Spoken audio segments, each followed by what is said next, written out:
Hey guys, what is up? Welcome to the State of Crypto, your one-stop source for all crypto-related news and technicals. I'm host Martin. This episode 444. Bitcoin new Bitcoin all-time high. Technical analysis for crypto. Now, if you're catching this from live, welcome. If you're catching the replay and have any suggestions for us, please leave us a comment below. We really want to know what you're thinking. Also, if you want to be up to date with the latest crypto-related news, make sure you subscribe. You hit the like button and the bell so you're notified when we go live. You want to keep on chatting with us? Once the stream is done, join us on the Discord. Links in the description. So there's a link to Twitter in case you want to engage with us there. And yeah, let's get the show rolling, dude. It is Saturday. I hope you're having a great time. I was hoping that we're going to have a slow day today. And guess what? No, we didn't. Okay, Bitcoin decided to go to new all-time highs. We did move down on the call that I made, right? We did get a small pullback around 1%. Hit that 20 in the 1 hour and then took that massive pop, which is good. You know, we were expecting some move to the downside in the divergence. We'll see what we're making right now on the charts. Steve, how's it going, bro? You gonna catch a replay? Awesome, bro. Thanks for being here, man. Thanks for letting me know. I'll do ADA. I'll write it down. That way I won't forget, man.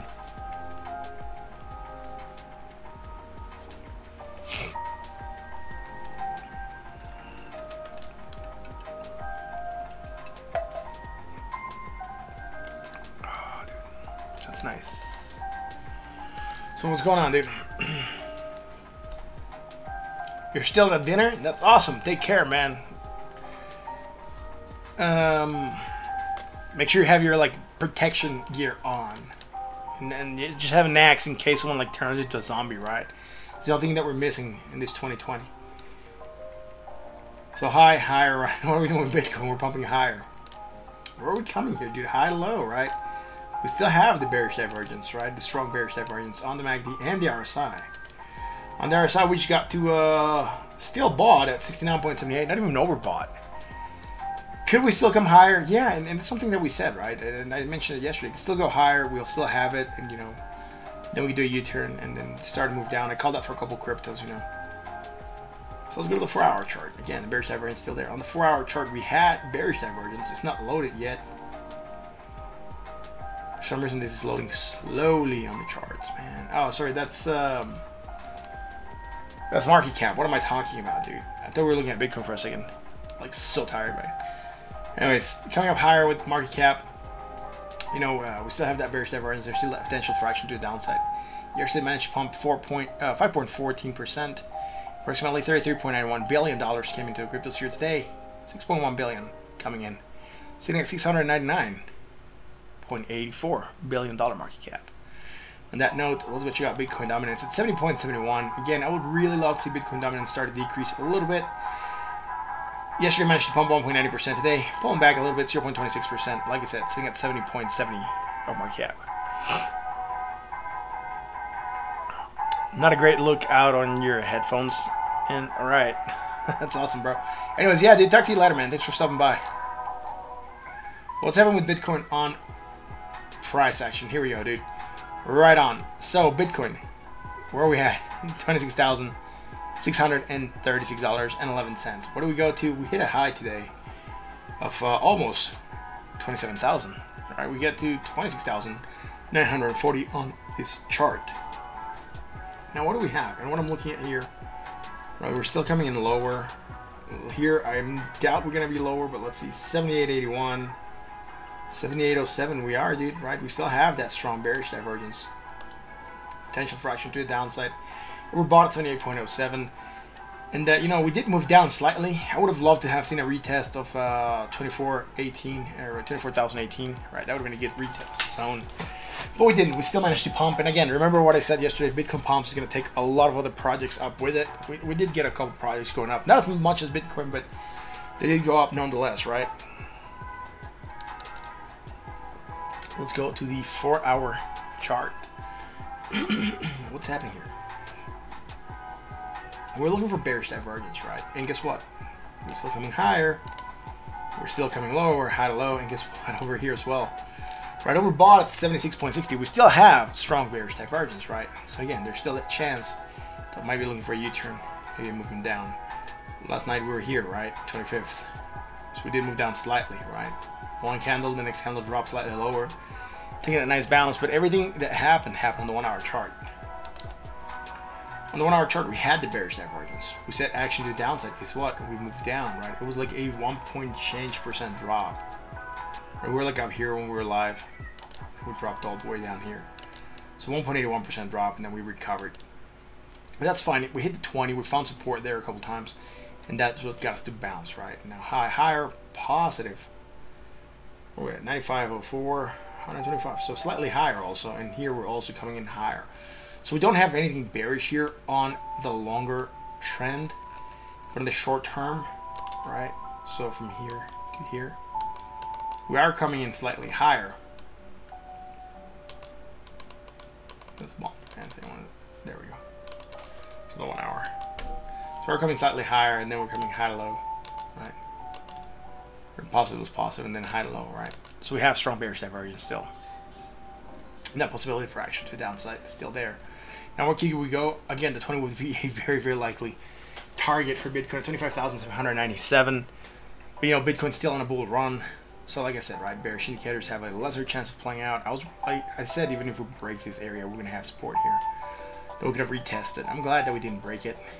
Alright, so on that note, we're bought at 70.70 on the RSI. Well, let's go check out Ethereum. What is happening with Ethereum, man?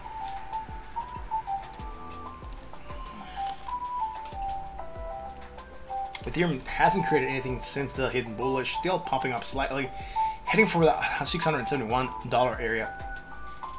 Right now sitting at 643.25. Yeah, it's Furban. Hey, what's up, dude? Merry Christmas. Hope you're good, man. Moved down, took that news pop, right? That's fine. Breaking up above 629.68 yesterday, sustaining it today. Looks like we want to go higher again. We're going to follow Bitcoin. We have the hidden bullish against the RSI. Sitting neutral at 58.25. Let's go to the 4 hour chart, man. What are we doing here, right? We had bearish divergence yesterday, right in the 4 hour. We just popped slightly more. So we're going still lower here. Getting an action to downside. We did get that small drop. We even hit that 619 before I actually took a pop and managed to rally higher. We're not creating anything bullish besides that. And I doubt we're creating anything bearish post-facto. Let's just check it out, though. Oh, we might create something bearish here against the MACD only, though.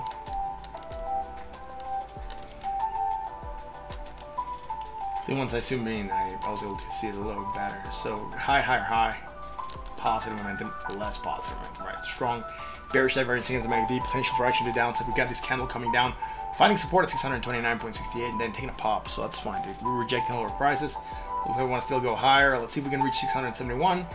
Again, if Bitcoin keeps on pumping, Ethereum will very likely move up with it. Maybe not in the same strength, but it'll keep on moving up with it nonetheless.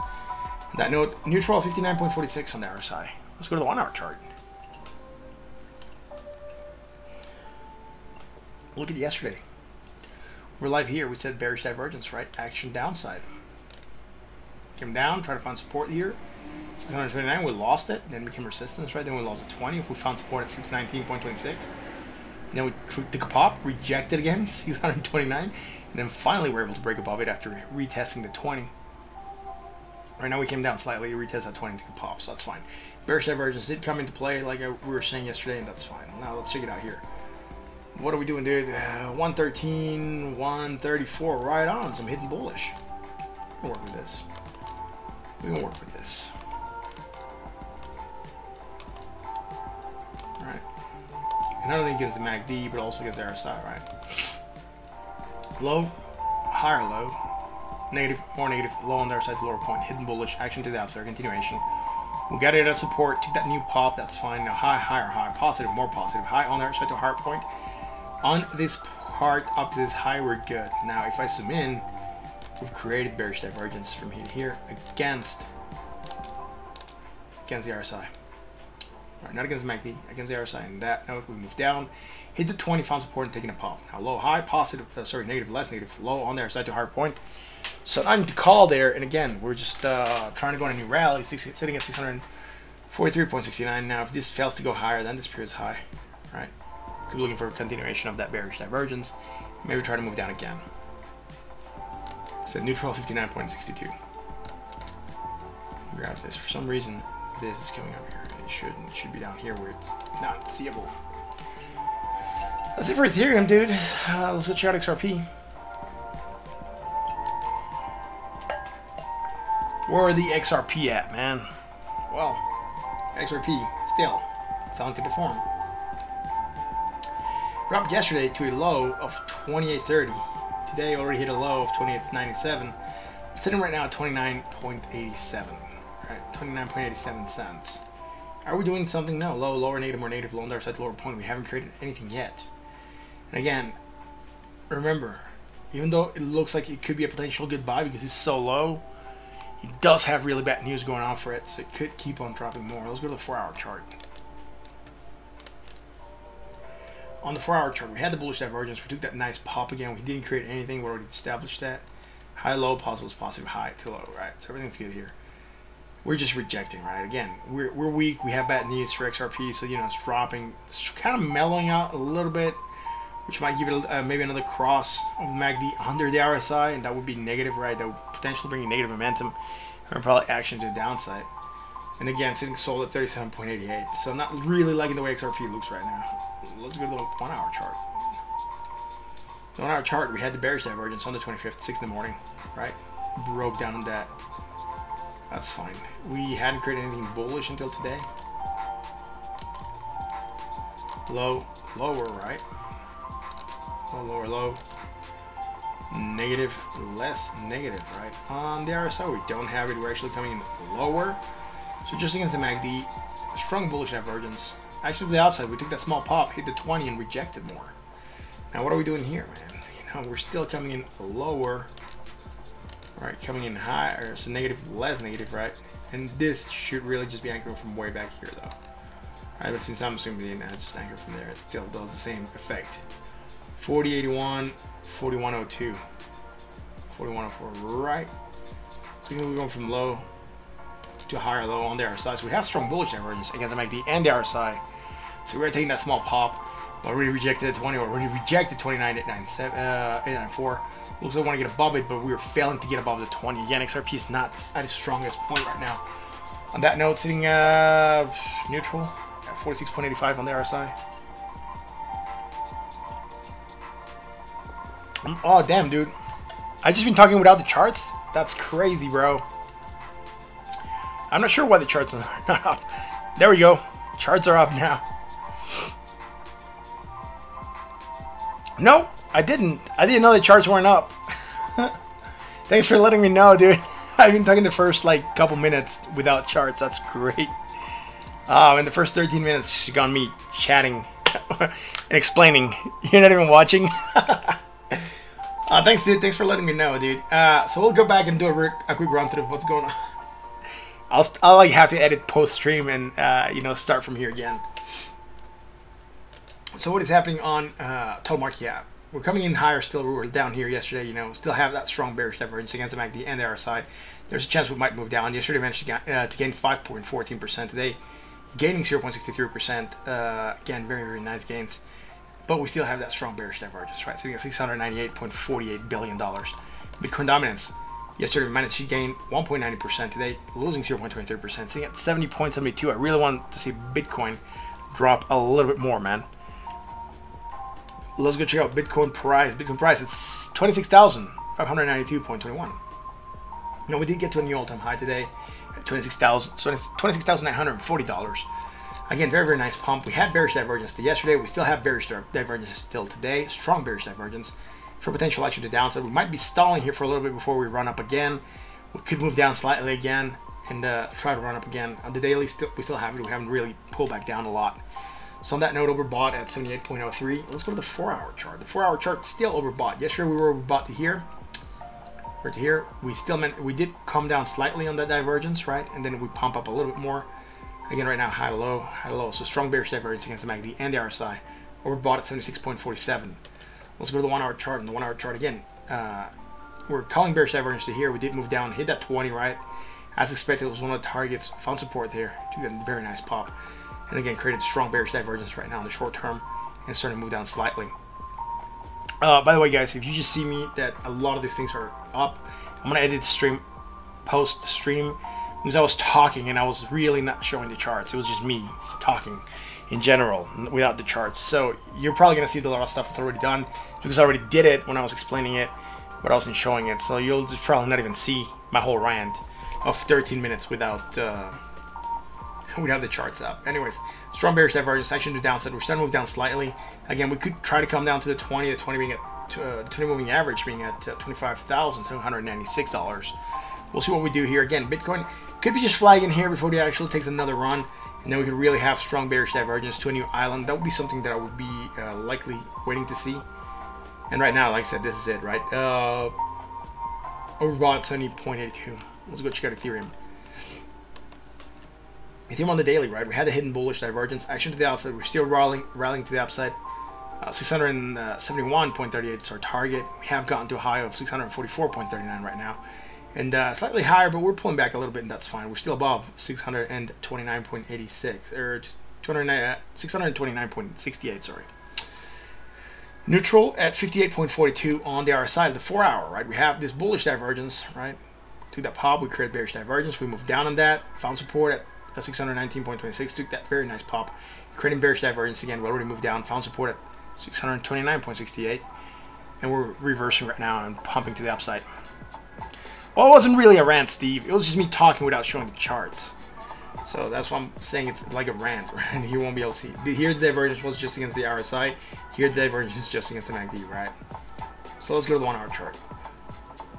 On the 1 hour chart, right, we had the bearish divergence yesterday. Action to the downside, we moved down. We created a hidden bullish against the MACD and the RSI. Found support at 619.26 with hidden bullish. Hence, we took a pop. Again, rejected 629.68 slightly until we hit the 20, and then we just took that new pop, right? Now, on this slow move to the high, right? High, higher, high, we created strong bearish divergence against the RSI. Moved us down to the 20, at least support also 629.68. We wicked it. We pushed back up again, and we're finding support at the 20, and it looks like we want to move up. Now, if this high fails to go higher in this previous high, it'll give continuation to the bearish divergence, and we'll move down again. Right, that's likely what I'm expecting to happen here, unless Bitcoin really pops and then this just keeps on pumping up and just goes higher, right? Anyways, right now sitting bought at 60.03 on the RSI. Is that good? Yeah, I like Ethereum, dude. I like the way Ethereum looks right now. Look, here we had a lot of resistance here, right? At 629, then became support here for a candle, and then became resistance, then resistance again, then became support, right? So great stuff here on Ethereum. Let's go check out XRP again real quickly. XRP on the daily, dude, still dropping on that on price, right? Yesterday hit a low of 28.30 cents. Right now hitting a low, or today's low 28.97. So you got 29.90 cents. So again, trying to get above that 29.894 cent area and trying to make a climb to that 32.76 cent area.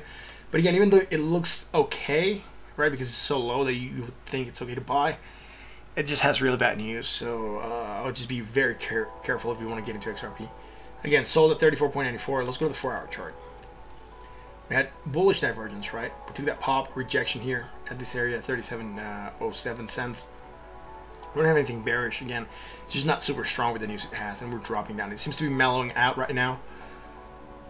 And we just seem to be finding a lot of resistance here at 29.894. So we'll see how this comes along and see if we're going to drop more. So again, I don't have a lot of faith on XRP.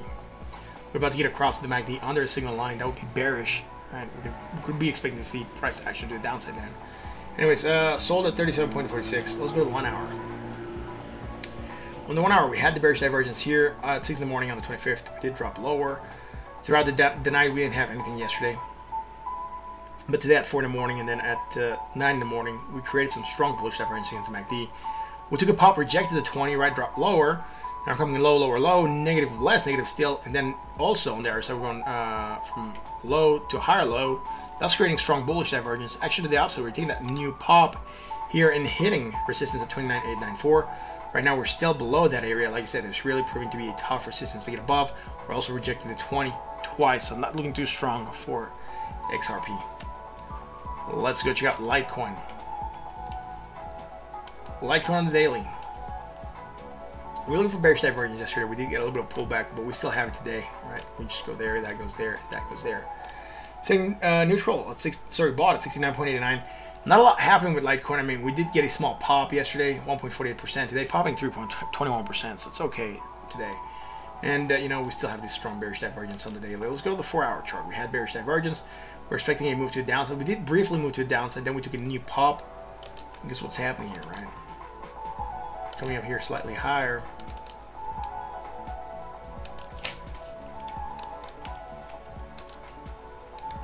And then we're coming in lower here, and lower here, right? So we're creating strong bearish divergence against an idea in there. Sorry, 1 second, guys. I'm not mentioning. Yeah, I mentioned this one against here. That's fine.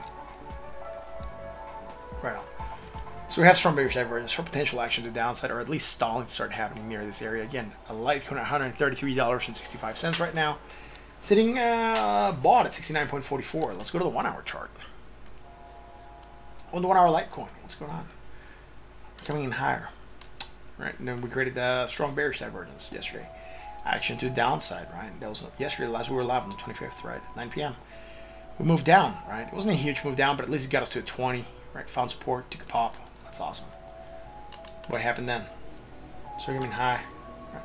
Low to high, and positive to negative, right? And then high to low on the RSI. So creating bearish divergence, right? Strong bearish divergence for action to the downside, breaking down, and that can actually track onto there, and this can actually track onto there. So that's it. It's low, higher, low. Now we're creating some hidden bullish within the same island, right?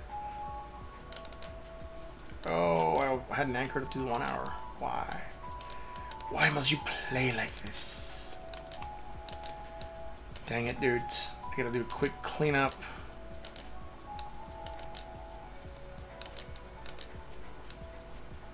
But there we go, man. By the way, if you guys are watching, you like what we do, hit that like that button, that sub. Right on. So we have this hidden bullish right against the RSI and the MACD, right? So negative, more negative, low on the RSI to a lower point on the RSI. So actually to the upside, we're starting to get that pop. And guess what we're doing still? We're trying to go higher. And then we got, oh no, dude, we still have bearish divergence. Strong against the RSI. Not against the MACD, it's all negative on the MACD. But if this manages to go slightly higher and make a small positive momentum, then we can anchor from this high to the new low, or the new positive momentum that we're starting to create to find that bearish divergence. So I don't believe we're gonna like go instantly down from here probably, but maybe the 20 would be a potential target at $130.97, and try to take a bounce there again. Maybe go slightly higher, create that positive momentum that we're looking for, and then probably just see the price drop a little bit more. Let's go check out Binance. What is happening with Binance?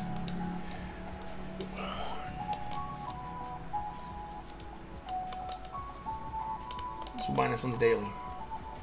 Right, not a lot. High to low, positive, high to low on the RSI. Bought at 60.76, sitting at $34.09.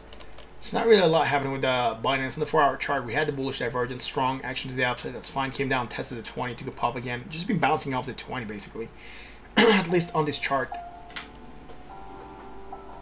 High low, positive, high on the RSI to a lower point. Bought at 61.01.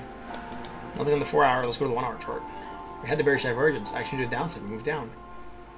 That was yesterday at 6 p.m. We were live here. All right, so we moved down on that. That's great. The 20 again, found support, popped. Great stuff. Now let's see what we're doing here. High, higher, and high, and higher still, right? So twice we're going higher, and guess what? Positive, less positive. That's bearish divergence, and then positive to less positive again. Just be careful. This one's starting to build up, so it could go on higher, and the next one could have continuation. And we can undo this one. Right now we have it again, and that's just the only reason why I'm mentioning this, just so you guys can watch out for this, right? This one we also have against the RSI here, and then against the MACD we don't have it right now. 62 and then 63, slightly higher, right? Alex, what's up, dude? Damn, dude, I haven't seen you in a while. Thanks for being here, man. If Bitcoin makes it to 250,000, we're golden. Yeah, if Bitcoin makes it to 250,000, a lot of people are going to be golden. Bitcoin is taking a very, very nice price pump today, making new all-time highs. So I'm super happy for Bitcoin, and yeah, it's doing extremely, extremely well, man. I'm worried about some bearish divergence that's starting to build up, but you know, again, on bull market, bearish divergence has a lesser chance of playing out. So let's go check out Cardano real quick for Steve, who's not here right now, but he said he was going to be in the washroom, I think, or something. Let's check out ADA real quick and be right back.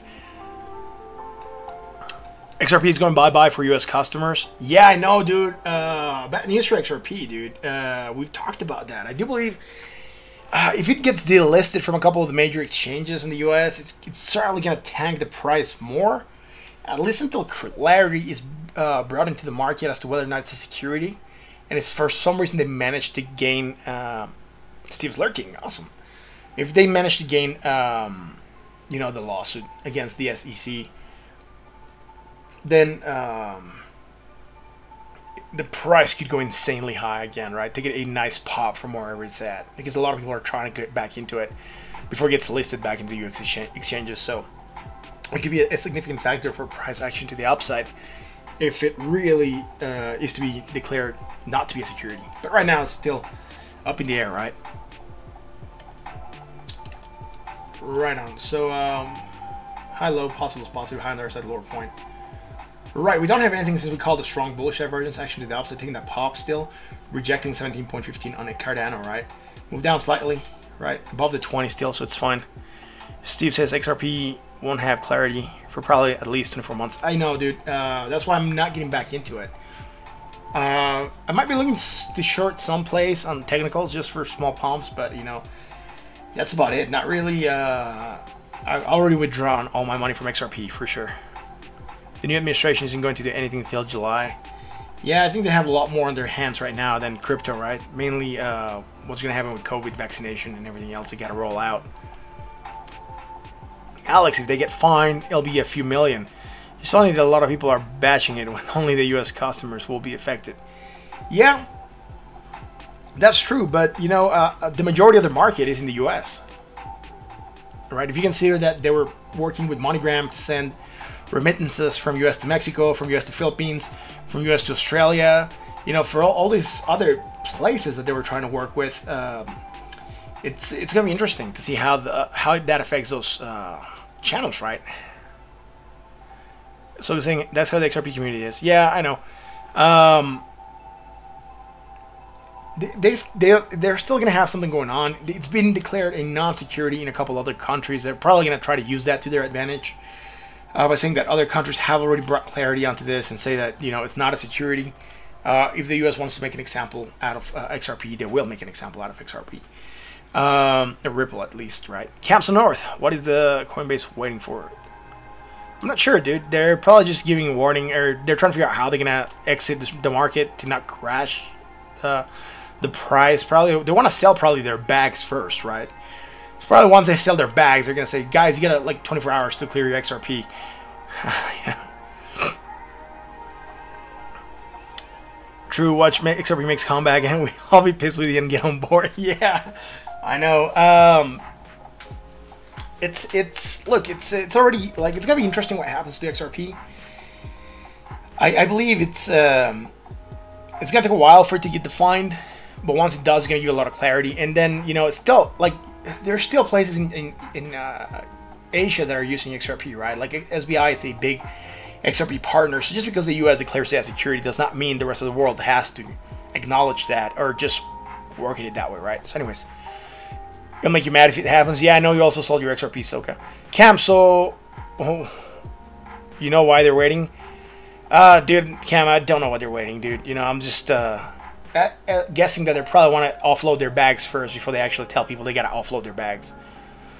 But AK is very uncertain right now. Yeah, I heard of people saying that they're buying every time it goes lower, and people coming out to say, well, I'm loading XRP every time I get a chance because I'm not going to be able to buy it as a US citizen, so I'm buying it as much as I can right now and moving it to a hardware wallet. And then once it gets declared not a security, I'll be set for life. Or, you know, you start hearing things like this and you're like, really, dude?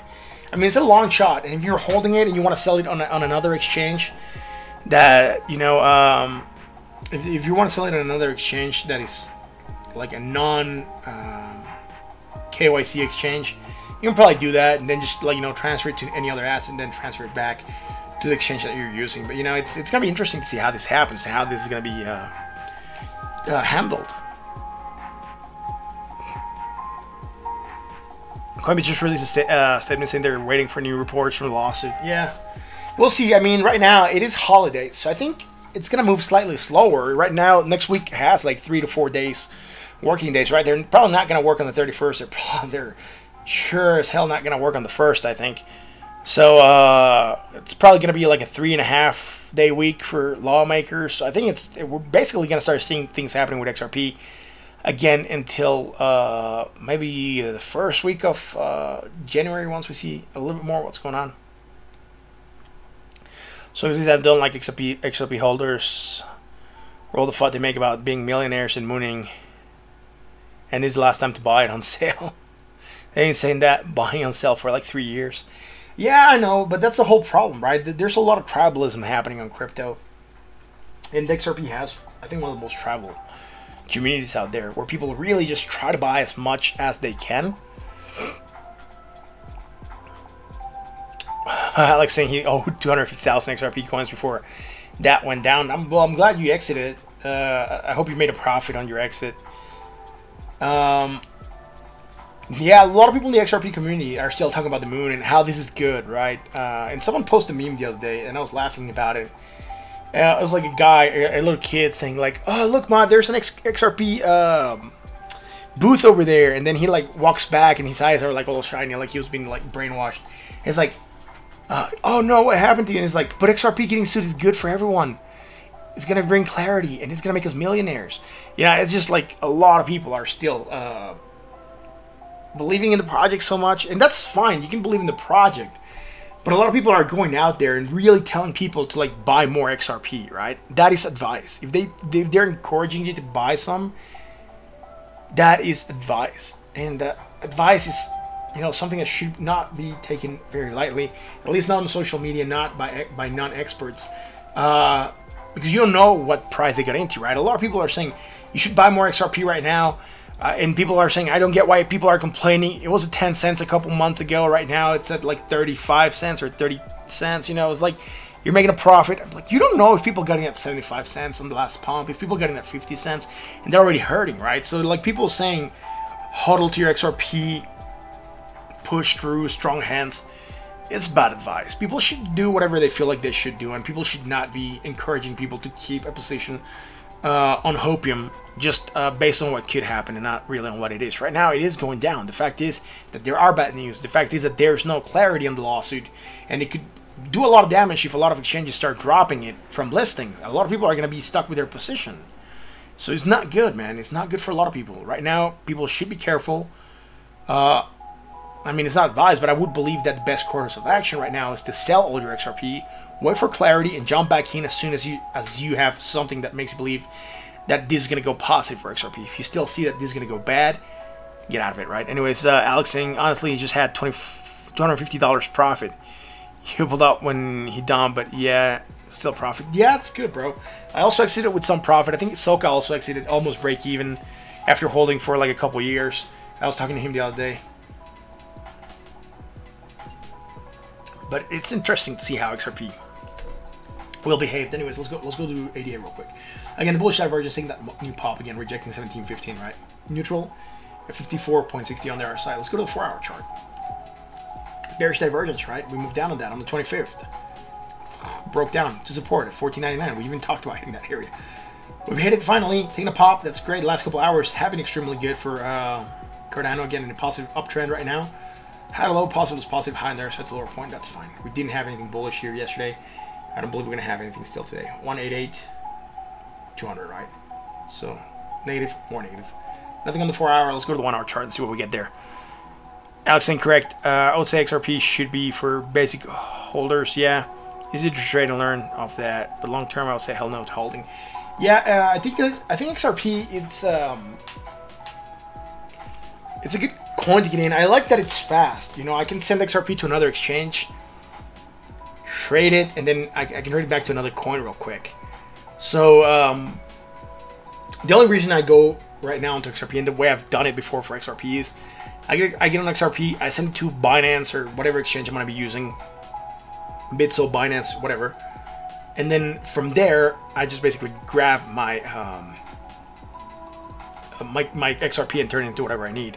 And the only reason I do it is because, one, the fees are really cheap for XRP for sending XRP, and it's really fast. If I were to send Ethereum or Bitcoin or something like that, it will take a little bit longer, and depending on how much gas fees I'm willing to spend right now, or etc. And it's a little bit more expensive, right? Not super expensive, but more expensive nonetheless. And it still takes like half an hour, maybe an hour to get there, depending on how much you're paying. And that's the only reason I like XRP. It's very fluid. It's very, very quick. I think that's the only thing it has going on for it right now. Other than that, we'll see how it goes, right? Ooh, Spotify ads, great.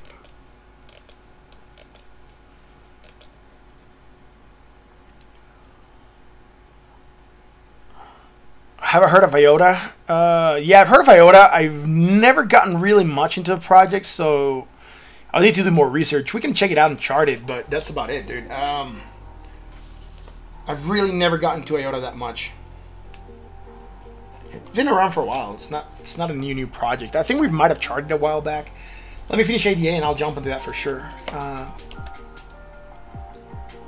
What was the low here? We closed at 1504. Here we closed at 1509 and then 1505. Great. Every time we close, we're slightly higher. Damn, dude. So I'll just say sideways motion and then or slightly higher if you want still. And we still have hidden divergence, right? Hidden bullish. Take that small pop. High to low, positive is positive. High on the other side to lower point. Short term, right?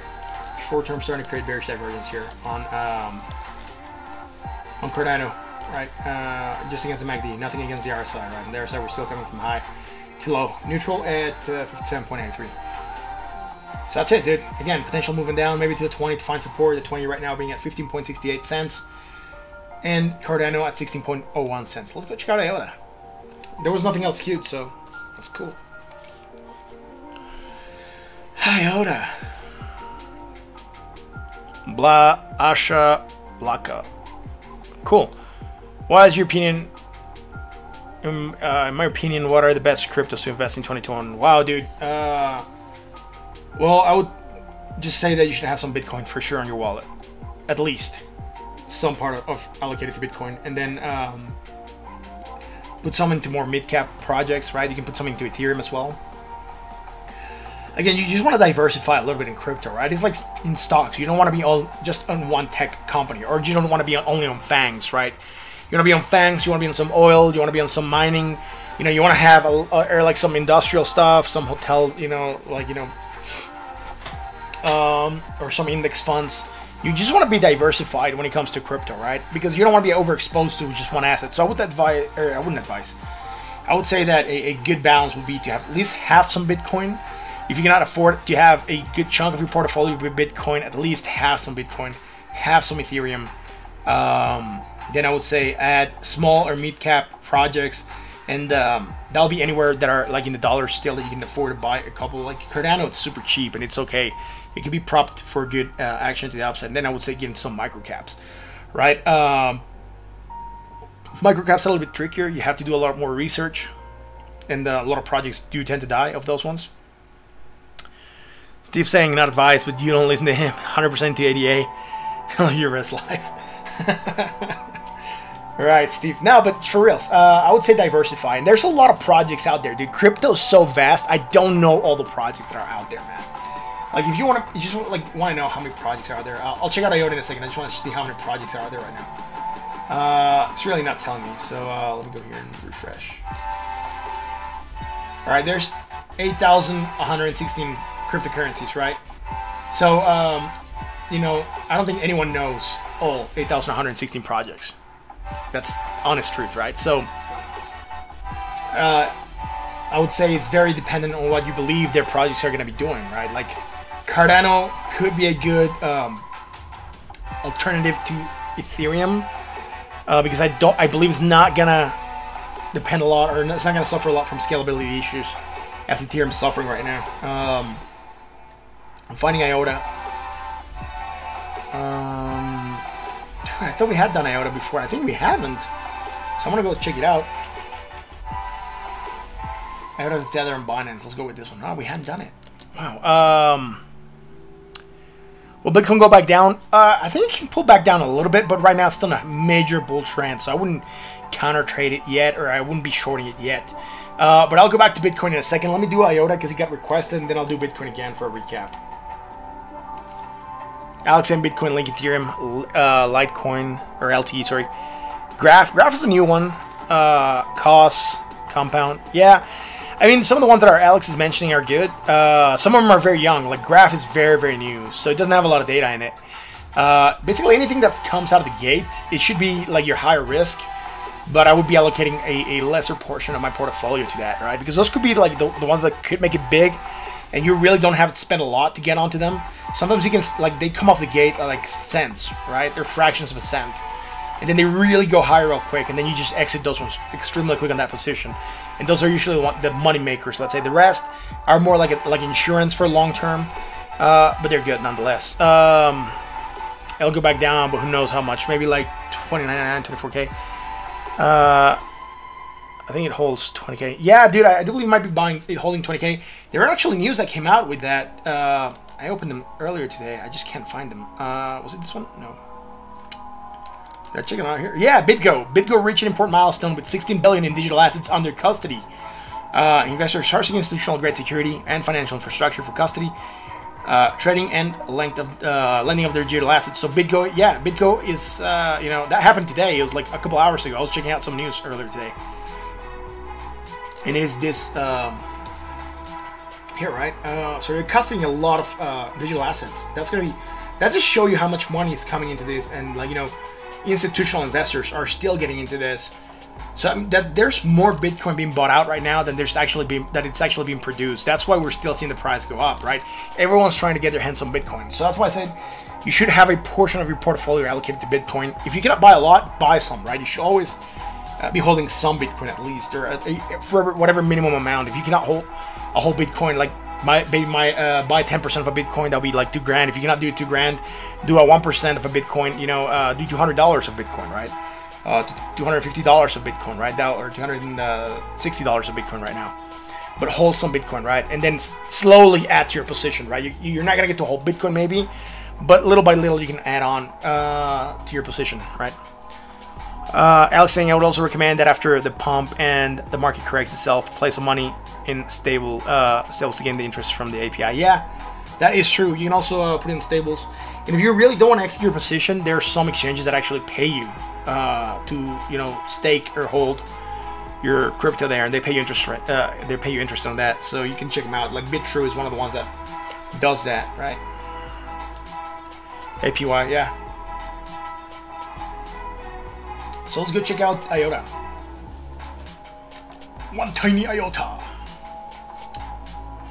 Wasn't that like a character in Futurama? Like some dude IOTA who, like, they just had the head and used to be like a baseball player. I feel like a real baseball player.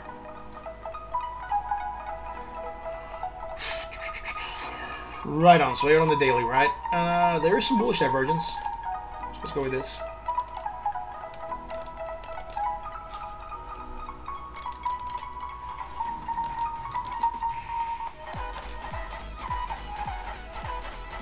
Coinbase is another. Coinbase is like Robinhood. He'll be sued soon. Yeah, I think so, dude. I mean, decentralized exchanges, I think, are gonna be the future of crypto, right? Like, they're non-custodial. Just basically just have your money in your wallet. You do a atomic swap, and that's it. You're out of it, right? You got whatever you needed at, you know, whatever current price is, and that's it. You're really not going through an official exchange. You're not paying really high fees. And, you know, like all these DEXs, I think is going to be the future, or the future way to go, right? Because no one can seize your money, no one can hold your accounts, no one can freeze your dough. Someone was writing the other day about Uphold Wallet and how they couldn't access their position. It was someone from XRP community and on Twitter, and I said, look, man, I hate to say this, but, you know, not your keys, not your crypto. And that is very true. If you have your money on the exchange and the government wants to freeze your assets because you're under investigation, or the exchange goes down, or the exchange gets hacked, then, you know, you're exposed. All the exchanges have insurance, but you're still exposed. Having it on your wallets, on your, let's say, like hardware wallets, or your, you know, hot wallets or cold wallets, it's the way to go, right? You're controlling your dough. You have your passwords. No one can freeze your account. You can always find a way to offload that, right? So let's say you cannot trade it because, you know, maybe there's a hold on your account somewhere, and you know all your accounts are being held, you can always give that ledger to a friend of yours so they can transfer it to someone else. You know, just figure out how to move the money, right? Or at least, you know, have someone buy your ledger with the money that you have in there. You know, there's ways to like be able to trade it still. But anyways, let's go to IOTA. Bullish divergence, action to the upside potentially. Two could pop hit the 20, rejecting, so not looking too bullish. Alex, can buy a Portal wallet. Crypto 101. Yeah, portable wallet. Yeah. But have a good backup for that, though, right? Because if you lose that portable wallet, you're gonna be saying bye-bye to your crypto. So yeah, make sure you have your seed phrase well saved in an area that you do have it. Like for me, it's very easy, dude. I have my crypto passwords, right, for all the exchanges. If something happens to me, my wife knows where to find this. She knows how to access the exchanges. She knows how to like do the 2FA, etc. So all my crypto passwords. And then I have another stash at another location that it's on an envelope and it's secure there. And then if something happens to me and my wife or someone else, or the house burns and this burns down with the house, you know, I have everything at another location also on paper. And on a sealed envelope, so I know that person that has it has my full trust. They're not gonna get into it. Plus, they don't know what it is, and but it's still close to me, right? And you know, but yeah, you should have your alternatives, right? So if like you lose this, it gets stolen, it burns down, whatever, you have it all. You have all your passwords, etc., in another place.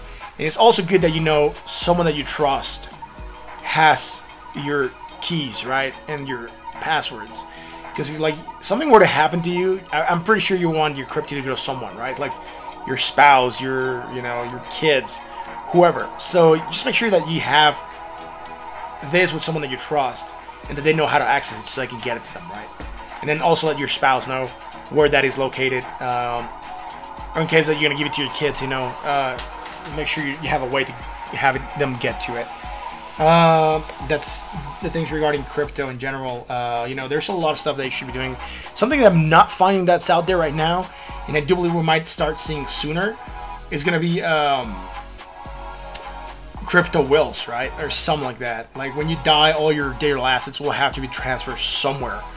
But if they're in a locked wallet, all that information is probably going to have to be with the notary or with the, you know, the lawyers that drafted your will. And, you know, it's going to be in an envelope, and they're going to have to give it to your spouse or whatever. And, you know, it's going to be part of your will, basically. How that is going to be given back, right? And they're going to have instructions for access, or, you know, where your cold wallets are, your hard wallets are, right? Or your seed phrases, etc., right? Everything should be in a place where you can get it to someone else. Anyway, still ranting. Let's go to IOTA.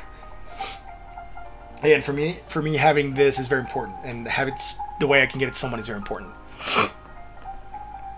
You'll put your mom, yeah. It's crazy for thinking the same way. Glad you're not the only person. Yeah, dude. It's when you have a lot of dough in crypto, you tend to think about like, dude, if I were to die, all that money's just gonna stay there, dude. You just like basically burned all that wallet because no one's gonna be able to get into it until someone's able to crack it, right?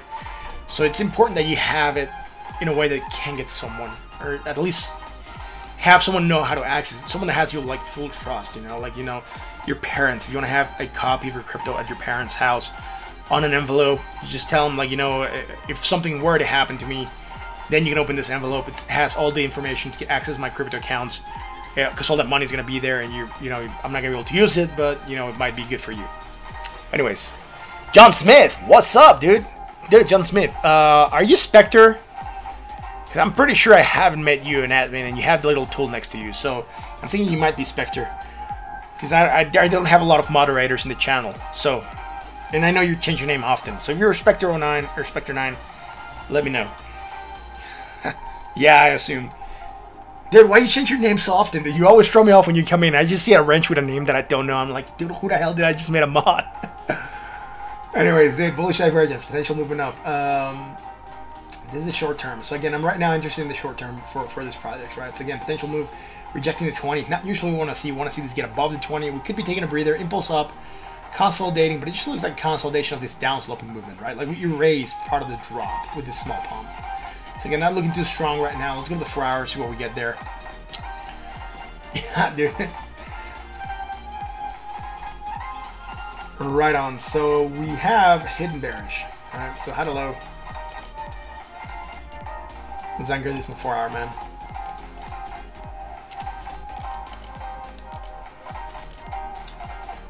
Low to high. Alright, and then high to low here as well. So we have hidden divergence, hidden bearish divergence against the MACD. Actually, to downside or rejection happening. We are moving down with that. That's fine. Again, not really a lot going on with IOTA right now. A little lower, negative. Dude, maybe, let's see, 42, 45. Native, more native.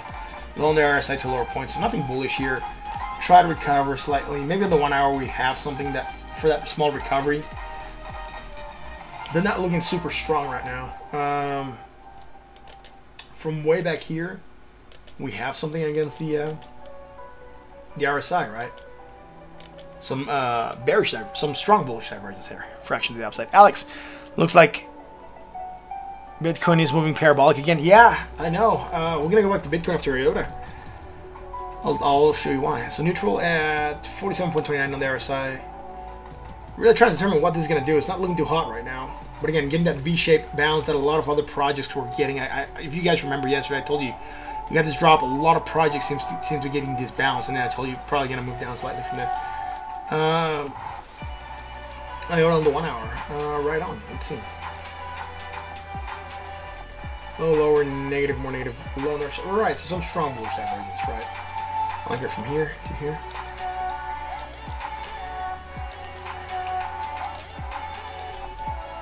And from here to here.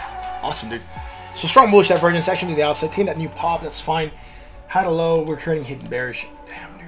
I don't like the fact that we're creating hidden bearish all the time here. And hidden bearish is enough to break us down, so it's not looking super strong as a project, right? We're having hidden bearish to here, actually. Right? And then also, that's to there. Then from here to here, we're just going up all the time, and we're creating strong bearish against the MACD, right? So here's that action to the downside on strong bearish divergence, but just against the MACD, nothing against the RSI yet. Moving down on that, let's see, low, lower. Right, we're creating some strong bullish divergence after that, right? So negative, less negative, low, lower, right? So again, action to the upside to that small pop. Move slightly lower still, yeah. Slightly slower, man. Slightly lower, man.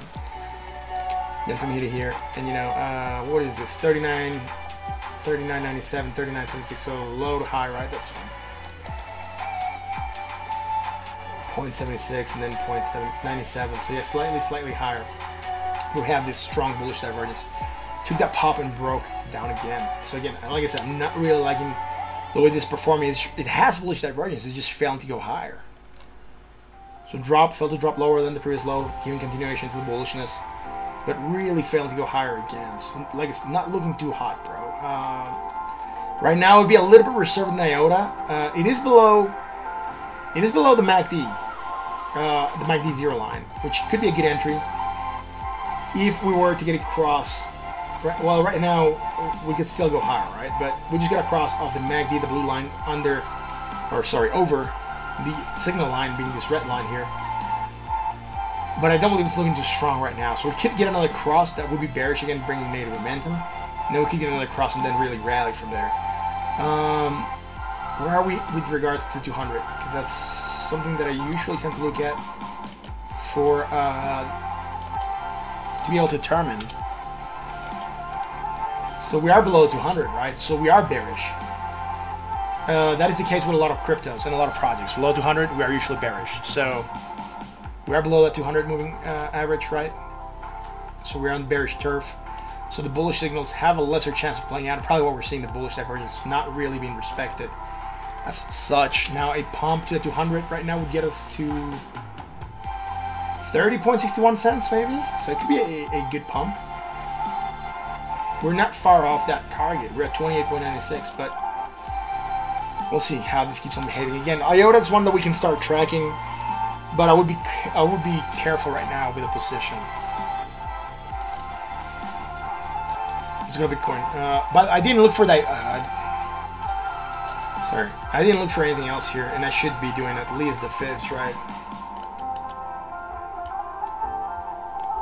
I'll do fibs here on the short term, low to high.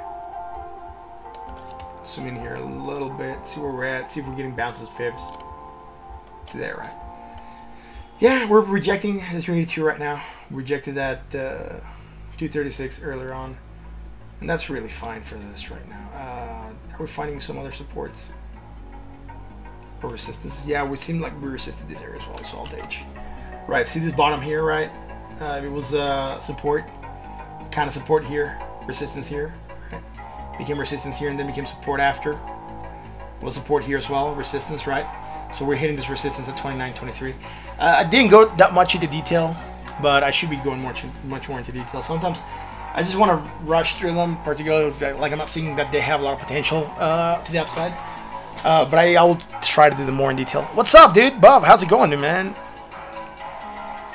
Did it happen to do XLM yet or Algo? No, I haven't done them. Thanks for asking. We're gonna go back to Bitcoin and then we'll do XLM and Algo for sure, man.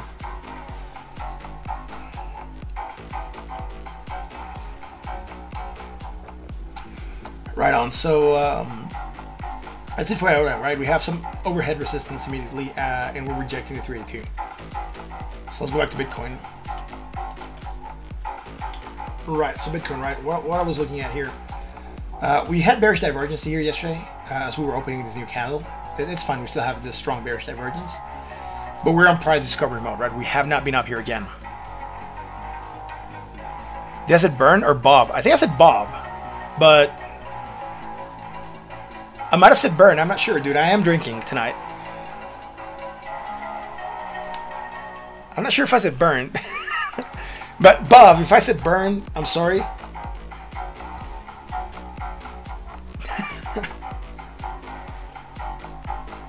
Oh, dude. Yeah, maybe I said Bud. I'm not sure.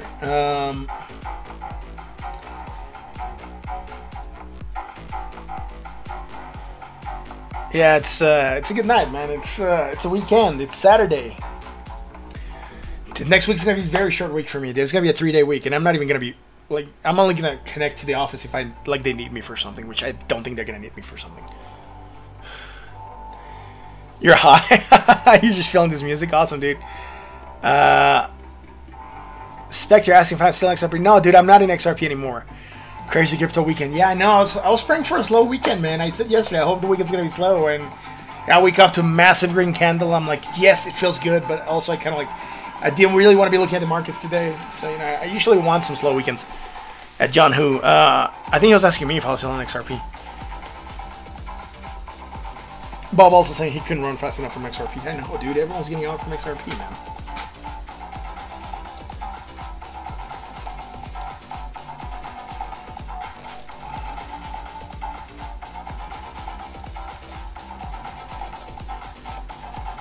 Just one quick second, guys.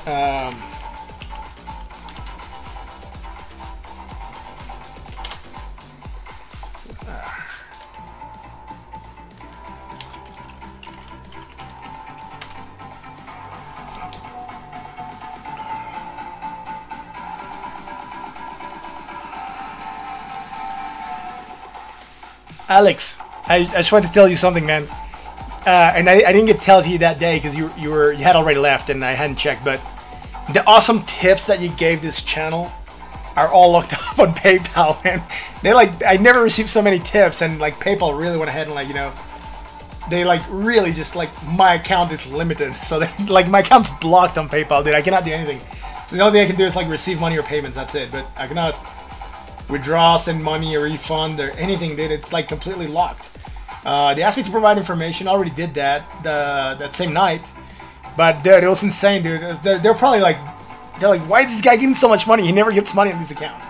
So like they put a block on it, and now I'm waiting for all this to clear out with them. See how things go along with that. But thank you, dude, for the awesome tips, man. Yeah, I know. Like PayPal's like, why is this guy getting so much money, man? Yeah, dude, it's insane. I know, but it is what it is, man. You know, it's so crazy. I was like, damn, dude. I like when I opened my PayPal, I was like, wow, damn, really? That's fine, bro. Don't worry about it. You know, PayPal has to clear it. It's a thing with PayPal. They'll just have to like, you know, accept whatever paperwork I've submitted. They asked me for like my, I don't know if you saw the documentation that they asked, but I provided everything already. trying to figure out where I have that open. Here it is. So like to restore my account, they asked me to upload a photo ID, provide proof of address, and then information on account activity. And these were some of the tips that are given, and then submit my bank statement. So I already submitted everything that they requested. So they should be cool. They're also just they also just, you know, now I'm just waiting for this to clear out with them, right? This is what they're telling me. We noticed that your account, that you've been using your PayPal account in a questionable manner. To understand this better, we need more information from you. You need to provide requested information to regain full access. And some of these questions were like, you know, this money, like, what is this from? Like, what good did you sell? How are you shipping it? How are you selling it, right? And I was like, all my answers, basically. All these were tips that I received during the stream. The link to the videos here in case you want to check it out. And or you want me to timestamp it for you, I can go back and do that for you guys. But I'm still waiting for them to come back to me, and, you know, it's all good though, man. I just want to let you know that I got the doughs there, but you know, I cannot access it, and that's fine, dude. I'm really grateful for what you did. It's also Christmas. Yeah, I know, dude. If you don't, that's awesome, dude. Thanks, Alex. That's really cool, man. Yeah, if they send it back to you, I'll send you a message. I think I got your email from the PayPal. You know, when you send the PayPal, it tells you like such email address, send money to you. So I'll you know, I'll contact you if something goes wrong there. But thanks, man. I really appreciate what you did for the channel. I want to let you know that I'm really grateful, and that, you know, I still haven't gotten it. So, you know, just to let you know in case it returns to you that you know where it went from, right? Anyways, Bitcoin again. There's that bearish divergence, potential action to the downside.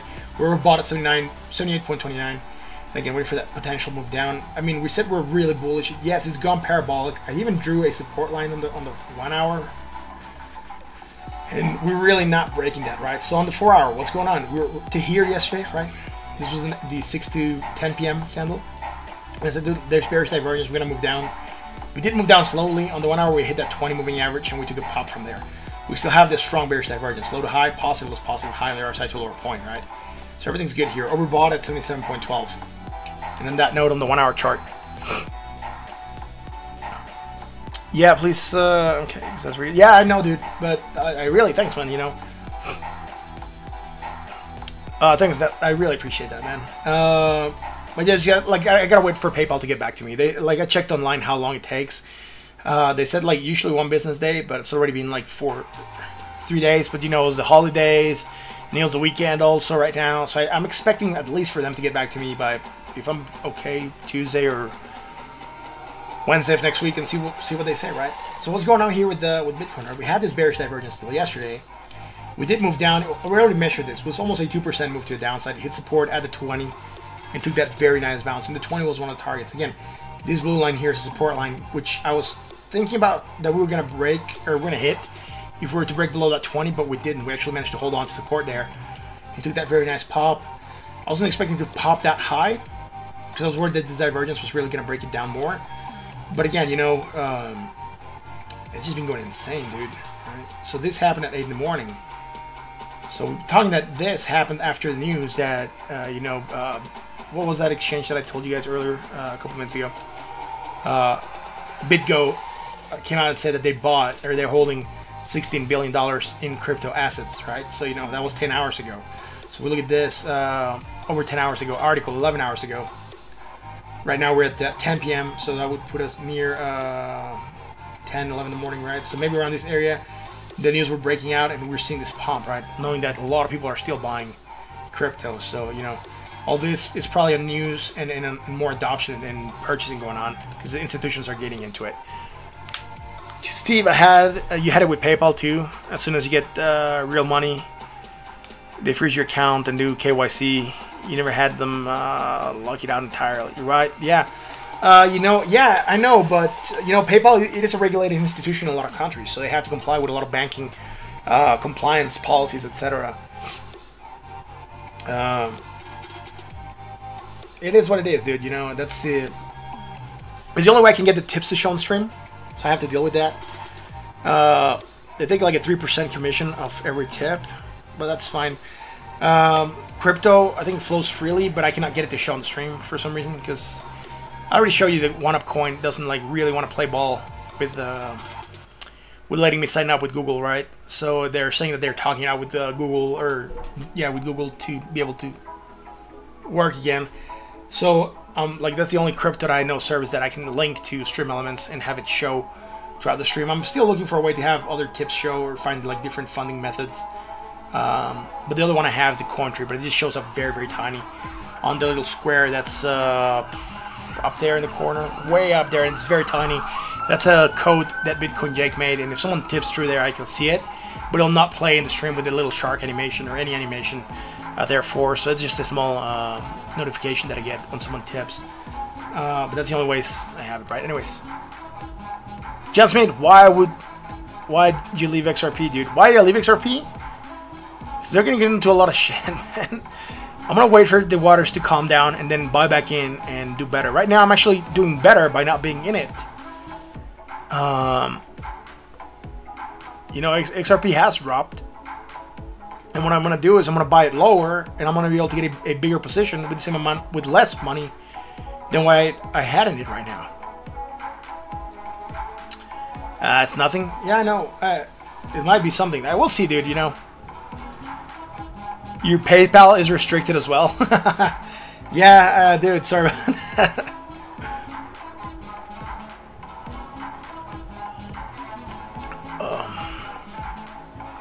That's what you did? That's what I'm going to do, man. You know, I do believe XRP can drop more. And if I can get it cheaper, look, with the amount of money that I had in it, if it drops like another 10 cents, which it could, because it already hit 20 cents earlier on last week, right? Like, I could buy in for like a fraction, right? So, like, say if I buy at 40 and then I go and buy at 20, with half of the money that I have, I would just have the same position that I had prior to the drop. So, for me, right now, it's a waiting game, right? I'm trying to find a good end. Noah Ludwig, hey man, here, new here. How you doing? I'm doing good, man. Thank you for being here. Thank you for asking. How are things on your end, Noah? Very highly doubt it will go that low. I'm not sure, man. It's gonna depend on what happens in the next couple weeks and with the lawsuit, right? And how things starting to look for Ripple. We'll see, man. Right now, I'm waiting for an entry. Steve saying XRP 10 if Coinbase drops them. Yeah, it's also gonna depend on how the exchanges handled it, right, and how much they have to comply. So for some reason, if the SEC tells exchanges that they have to like stop trading for XRP while the lawsuit's going on, it's gonna become a hell. It's gonna become like a shit show for a lot of exchanges. Noah, good. Bitcoin has been treating you nicely. That's good, man. I'm glad that Bitcoin's treating you nicely. Bitcoin's treating nicely a lot of folk today, man. Right? It's going up higher, dude. Again, we have bearish divergence moving down. Again, I'm waiting for this to maybe go to the 20. Like I said, we're already getting to moving down. We're flagging at this level. We could be getting another pump and go create a new, go higher high here and have a new less positive momentum and a higher low on the other side to anchor to. Bitcoin's in a bull trend. You don't want to counter trend. So right now I'm waiting. I'm still in a position on Bitcoin. I bought Bitcoin. Therefore, you could say that I'm long on Bitcoin because I actually hold it. Therefore, I'm willing to look for an exit, but I'm not anywhere near where I want to exit. Right? I want to exit, you know, at like 24,000 maybe if it drops below that area. That'll be like a good take profit for me. I'll still be making a lot of dough. You guys know where I got into Bitcoin, right? I got near around the $8,000 area the other day and around the $15,000 area. So in both of my positions, I'm high, right? And that's just the positions that I talked about, not the other positions that I had prior or other positions that I also had going on with Bitcoin. But you know, I rarely talk about the positions that I'm taking in the stream because I don't want them to be taken as advice. But you know, it's what it is. So you know, yeah, some of them I talked about, and I told you where I was looking for an in, where I was going to get in, and then after I got in, I told you the next day, look, guys, I got in around this level, and sometimes I even told you I'm looking to get out around this level, and then I said, look, I'm waiting because we have strong bullish divergence. I'm waiting for this pump to happen or to determine whether or not we're going to have it. So I'm going to lower my target for exit a little bit from where I have it in my strategy to be able to like carry on and push through that that bullish divergence that's being built. So you guys know that. Figure out what's going on. John Smith saying Americans nothing to crypto. 300 million people out of 8 billion. See you later, third world country. Yeah. Alex, damn institution. Oh, good. Fear would happen eventually. Never went over 2K in donations before. Good thing is someone is watching your money and it's safe. Yeah, that is true. Steve saying they won, but if it's security, they'll be fined in exchange that's traded. They're lost. Yeah. John Smith, I'm actually surprised you're still up. So many channels have been taken down. I already been taken down before, dude. I got taken down for like 2 months. I was banned for 2 months. If you were one of the regulars here before that, you know. I struggled for 2 months with YouTube, and until I was able to get them on Twitter, on someone else's post, they replied to me, and I was like, dude, it's already been 2 months. Someone's reviewed. They unlocked it the day after. So yeah, I've already been blocked. So. And then I got a warning a couple days ago, and then I, you know, disputed that, and it was clear, and the video was up in the next couple hours. Lots of group channels getting taken down. Yeah, I know. That's out also. Yeah. Watch out, 15 different group channels. Not a single one being taken down. Yeah. Nice, Algo. Yeah, dude. Let's do XLM and then Algo. I mean, this is an investment channel. It's not just a crypto channel. The name is Instead of Crypto. We mainly do crypto, but I also talk about stocks and markets and, you know, oil, silver, gold. So, you know, I can always appeal and say, guys, it's not just a crypto channel. Monday through Friday, we also do cover the major indexes, and we also cover gold, silver, and oil. And, you know, whatever the people request. So it's a live channel where we talk about crypto and other assets. So I do have like a way to talk to YouTube and tell them, look, it's not just, I'm not talking about crypto, I'm not pushing a project, I'm not, you know, nothing of that sort. Anyways, let's go to XLM. Someone requested the XLM, so we'll oblige. XLM, we haven't done DVT. Also, we haven't done RSR. Algo's already on the list. So, yeah.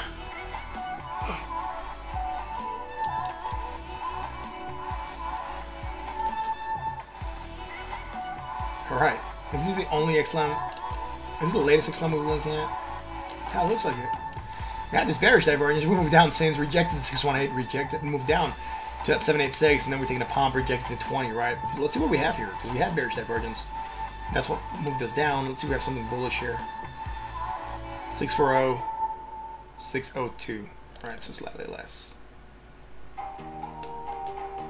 So negative, less negative. Alright, let's just anchor this on the daily. Then I count from negative to less negative, right? Then low, lower. So that's fine. Just against the MACD, we have some bullish divergence, strong action to the upside. We took that pop. We got near our support at 12.53 cents. We're now sitting at 14.59 cents. And again, we took that pop, hit the 20 at 16.55, and we're rejecting that area. We don't have anything bearish. Maybe the 4-hour has something more in store for us. Let's see. Oh yeah, we can see it easily, right? Look at that. Low to high. High to low. So bearish divergence. Action to the downside. Hidden bearish divergence. We also have it. Nope, we just have it against the MACD. That's it. Right. So that's a good move, right? We had this bullish divergence. Took that nice pop here. So we had looked at this earlier. When did we look at this? 23rd? No. Did someone request XLM on the 23rd? I can't remember. Maybe. Had bullish divergence. Action to the upside. That's fine. We took a pop. Moving lower right now, that's fine.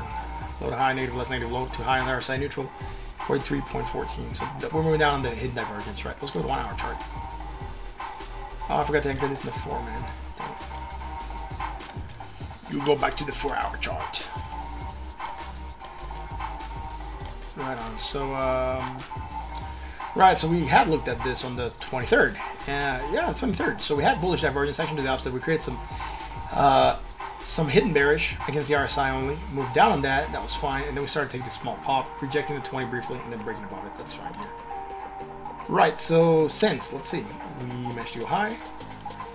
So we're creating some hidden bearish, right? We started to stall. Hit that stalling area, man.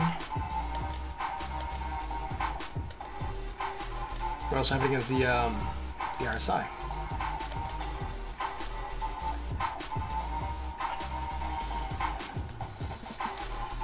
And the short term.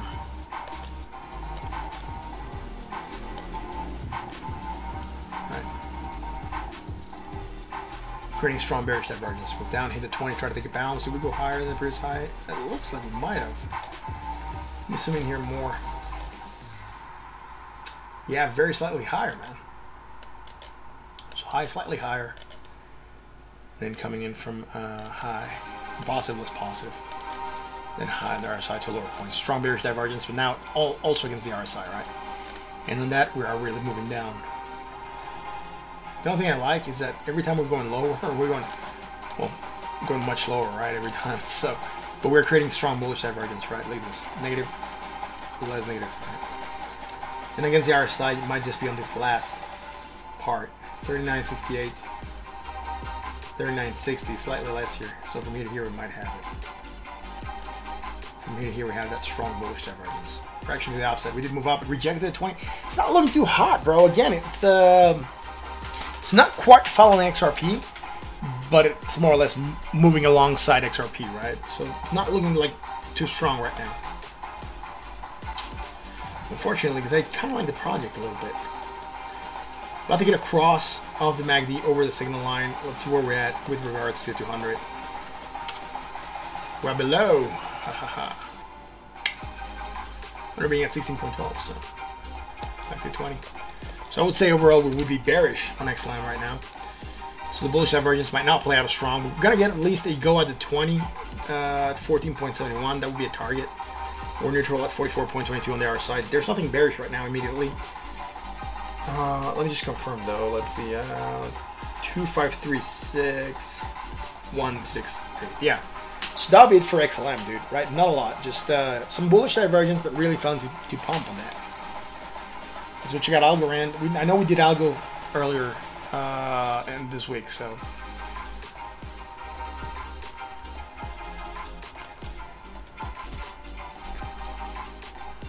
Right. So on the daily, dude, how many people tuned in? Awesome, some people still tuned in. Thank you for being here, guys. If you like what we do, hit that like that button, that sub.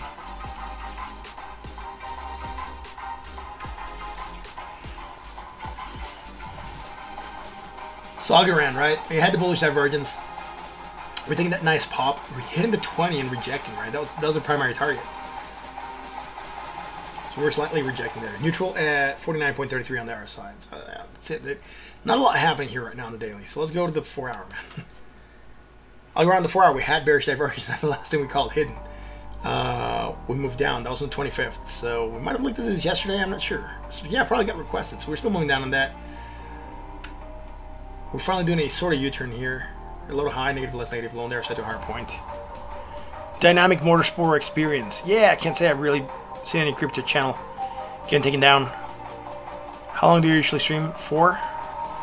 As long as the stream goes, dude.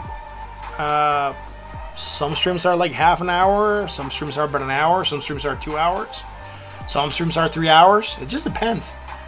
How much people are in here, how many requests I'm getting. I try to cover as much as I can. Right now, since I don't have a lot of people live at the same time, I do try to like at least cover a project from everyone that requests it. Unless I'm feeling like extremely tired, I have a massive headache or something like that. But I am usually live until, you know, either I'm just ranting on nothingness because there's no other requests and we're just like, you know, talking back and forth and that's it.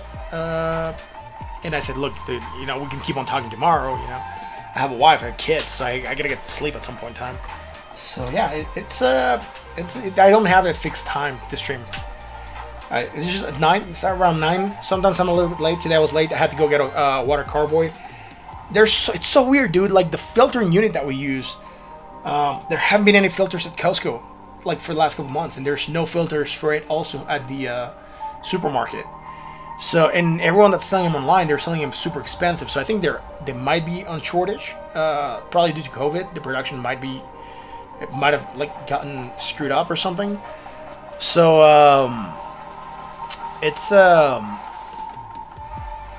just have to be going every day or every 2 days to get a carboy. And today, prior to the stream, we ran out of water, so I had to go get a carboy. So that's why I started a little bit later today. I think I'm buying a different filtering unit now because I don't like spending money on like filter water when I can just filter at home. So I'm thinking about like going and buy a different filtering unit. and we'll see how that goes. I mean, I'm still like thinking about it. See if they're gonna get, like, if someone can get me a date when they're gonna get new filtering units. The supermarket said they haven't had them for the last 6 months or so. So they've been out of filters for the last 6 months. We'll see. Steve says every once in a while he drops some massive knowledge on this channel. Yeah, usually regarding ADA, but he does drop some massive knowledge regarding ADA, mainly by ADA, and have 100% of your bags in ADA. I think that's knowledge that Steve usually brings. Algo, we had the bearish divergence when we were down low, high, negative, less negative, or negative, positive. Low to high in there, side neutral, 49.79. Let's go to the 1 hour chart. Right, bearish divergence. To that, sorry, bullish divergence. To that nice pop, right? We had medium divergence here, or do we call weak? Yeah, we call weak divergence here. And then we called strong divergence here. So we took that small pop. So high to low, positive, high to low, right? We dropped slightly more, that's fine. Now we did create more strong bullish divergence, but now we have it the way we usually want to see divergence, right? From one island to the next. So negative, net, less negative. On the other side, we don't have it. We're coming lower every time. So strong bullish divergence against the MACD. Took that small pop. Now we create some hidden bearish immediately after. Right, so from here, from here to here as well. So not the best looking for Algorand, because that hidden divergence just broke us down immediately. Right, fell to drop lower than the previous low. It does even continuation to the bullish divergence. Take that pop, but that pop's really found to go higher than the previous high, right? And 77.94. Guess what? High to low. And once more, hidden bearish divergence still coming into play. We don't have it against RSI, just against the MACD. We're starting to move down on that, so I'm really not doing extremely good here on Algorand, right? It just looks like it's consolidating, and I told you guys we might start consolidating on Algorand. I'm not sure if it's one of the ones that I called to say, look, we're gonna go higher low. Here we did come to a lower low. I was expecting it to come lower. I was expecting to like start, you know, flattening out and make a triangle pattern. I think it was one of the ones that I said we should be starting to make like a triangle. Here, we'll see. Everything here is coming down, right? And here we're starting to maybe create a triangle. We'll see. What's up? Let's see. Everyone's all right. Steve saying, "Oh, I do need to diversify." Yeah, I think so, man. Diversification is good. Steve, reach 100% of your 2020 goals in ADA. Basically, need to sacrifice all your other alls. 2021, I'm gonna need to rebuild my bags. Yeah. Noah Ludwig, what are your thoughts on Ocean? Looks like fighting sport. Cool. We haven't looked at Ocean.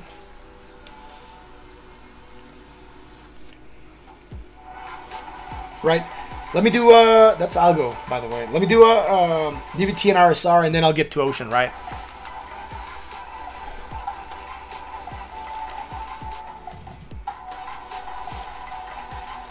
I'll do DVT real quick. Sitting on 1.9 sats. What? When was this, dude? On the 24th, yeah. Right.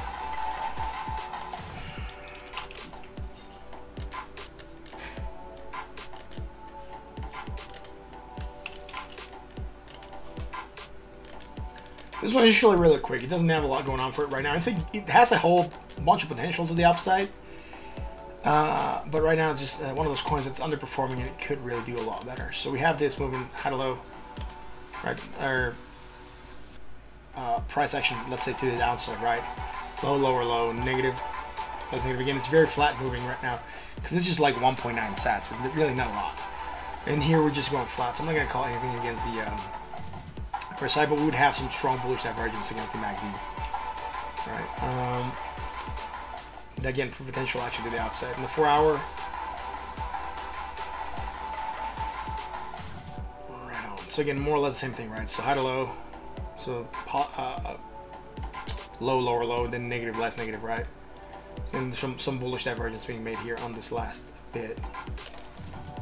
Then let's go on the daily, finally. And here we just have the bearish divergence, right? The hidden bearish divergence that we call. We haven't done much with this project lately, but it's good. If you guys know what I'm doing this, right? I already disclosed this plenty of times in the streams. I have a big bag of this project that I'm holding, so I want to see how my investment is doing. And since I was doing analysis for it, I joined their marketing DVT. So I'm also doing marketing for them. Again, I'm not shilling the project actively. I'm not pushing it on you guys. I just analyze it because I hold it and I want to see how my money is doing on this. Which, by the way, it's still doing very, very good right now. Right. So, why is it not showing the price value anymore? It's weird. Anyway, 24-hour high, 5.18. Don't give me like current price value data. It's weird. Does CoinGecko have it?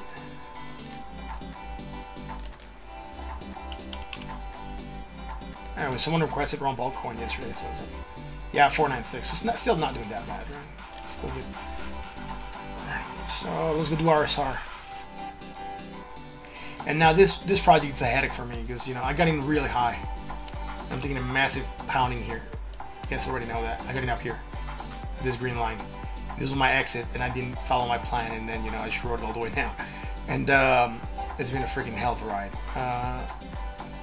Not happy with the way this is going, right? Anyways, at 1.79 cents, nothing happening. We had the bullish divergence. That's still going up. We still have the 20 as target. We rejected it once. It looks like we really don't want to drop below this 382. That's it. There's really not a lot going on here. Let's go to the 4-hour. Bullish divergence, hit the 20, rejected. Right, and now we are slightly lower. We're going higher here. Let's see. Yeah, slightly higher, I would say. 162, 185. Yep, definitely. Side of low.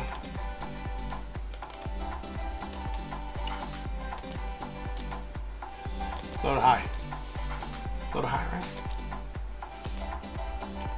So there is some hidden bearish divergence, potential movement down. This could still pump slightly more, right, and get rid of it. But right now it has it, and again, this project has or seems to have moved down previously on the bearish divergence. Why is it not undoing the last move that I made? It's just weird. There we go. Let's go to the 1-hour chart. What do we have here? Came much lower, great. But the last thing we had was the divergence, right? We called that on the 25th, 4 in the morning. So we were live somewhere on here as we were dropping, and we hadn't created anything yet, but we did create some bullish divergence, which is good, and I like that. That's what's getting us this new rally coming in, right? Some strong bullish divergence, man. Strong like the bull. There we go, man. What are we doing here? Lower. So we don't have anything against the RSI, just against the MACD. Strong bullish divergence. Action at the upside, taking this new pop. That's great. We're hitting probably an all-time high that I have here. Yeah, the all-time high from back here. So not an all-time high, but a high from low to high, a local high that I called, and we're moving up on that, so that's fine. We're breaking up above that area, so that's good. And we're still holding on support here at the 382. So this will be the 15, this will be a 618, my fibs. That's it for RSR. Let's go check out Ocean. The ocean, what are my thoughts on the ocean? It's usually watery and salty and nice and breezy. If you have a good day, you can have a good fishing day. And if it's rough, then you're probably going to be barfing. But, you know, that's if you don't have your steel legs on. Yar, matey. Yar, yar, yar, yar, yar, SpongeBob. Dude, something like that. Let's check out Ocean, dude. Ocean, dude, that there, man. I'm not sure if we ever looked at this. I don't think we have, so it's going to be a new discovery for me. Right. Let's go on the daily. Alright, so it's not an old project.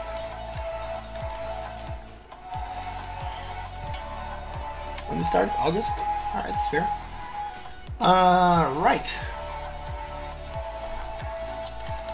Let's start this, dude.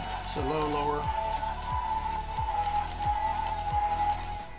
Negative, less negative. Don't have anything here against the RSI. And still managed to go much lower here. Still negative, less negative, right? But nothing against RSI. I'm taking that action to the upside, right? Slightly. Right now, target on this bullish divergence, strong bullish divergence, would be the 20 again.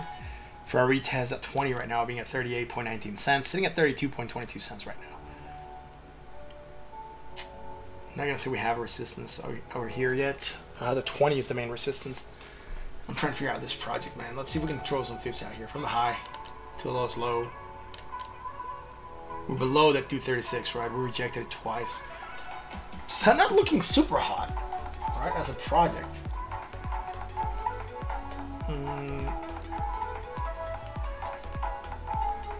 Sold at 34.17. Let's go to like smaller time scales and see what we have here, man. 70.65, right? So there's some strong bullish divergence here. Low, lower.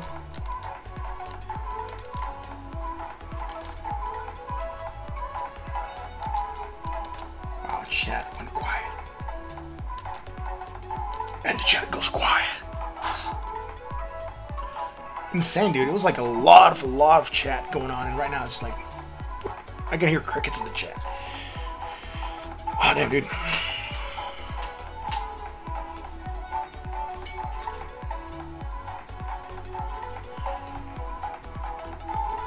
Right, so we had the bullish divergence. We took that pop, went to 20, rejected, trying to get above the 20, rejecting again. Not looking too good, man. High low. Right, prior to that, there was some bearish divergence here. Something in here. We're all lurking. Yeah. No, it's just absorbing the info. Muv doesn't have much to say. Yeah, it's fine, dude. Usually, the chat got like booming for a bit, and right now it's just like smooth. Plus, no one listens to my super great tips. Well, they're all like ADA related, Steve. So you gotta like have new tips, I think.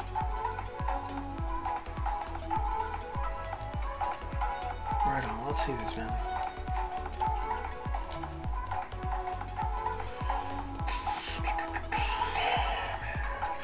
Right, so there's some hidden divergence here, right? Some hidden bearish against the RSI. I was looking at the reason why we moved down. I couldn't see it, and now I found it. Boomer's a chatty one. I know, Boomer's not here tonight. That's weird. Bub's gonna crack out a cold one. That's good, man. That's good advice, actually. You should crack open a cold one. I'll bet 180 on one. Yeah, I'm actually drinking it, dude. I do have scotch and soda tonight. So that's what I'm drinking. Scotch and seltzer, or club soda, or whatever you want to call it. But it's nice, it's sparkly. It's scotch, dude, so can't go wrong with that.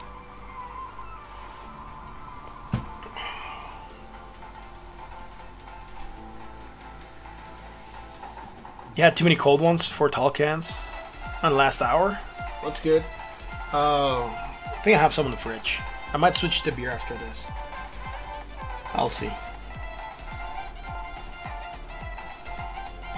Anyways, there's that bearish divergence. Moving us down, right? Neutral at 40.49. Let's go to 1 hour chart.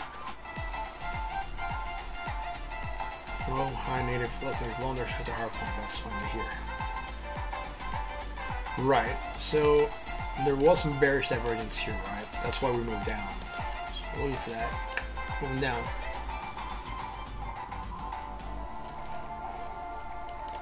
Strong bearish divergence against the MACD, right? So then we went low, lower low, negative, less negative, low on the RSI to hard point. Yeah, dude, strong bullish divergence against the MACD and the RSI. So we took that pop. We're really failing to go higher. I don't like that, dude. There's really nothing stopping this project from going higher. Is there resistance going farther back? I'm gonna have to check this out. Steve, now I feel like I drank too much liquid too fast. Well, dude, yeah. And then saying he also finished a bottle of red wine before that. Wow. Well, you must be trying to keep warm in Canada, Steve. That's all I'm saying with that, bro. That's a lot of booze, bro. A bottle of wine and a couple beers. It's good.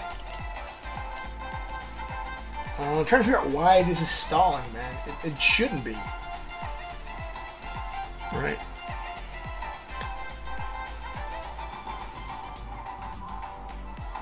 Doesn't have anything bearish and anything bullish after this. It's just failing to take off. It's below 20. Let's see. Do we have a resistance here? No. Or resistance here going farther back? No. Like, it's just consolidating this level. That's what it's looking like. It's just taking consolidation at this level. That's why it's really not moving. You want the daily. Again, we're with the fibs. Not near anything. It's the 4 hour.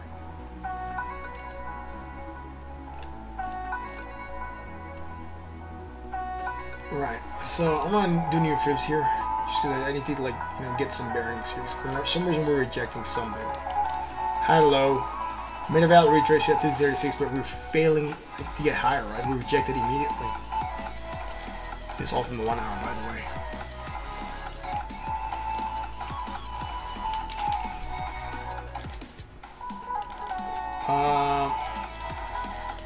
Definitely seeing that tightness in the Wonder Brand starting to form. We know that means volatility is starting to leave the market, so movements are going to start to get a little bit mellowed or less intense until we actually explode, right? And then that's it. That's what the Bond brand tells us, right? They contract. That means volatility has left the market, and we should be expecting a wild swing coming in. Should be getting a wild swing coming in. We're very tired of the Bond brands. We're just failing to expand.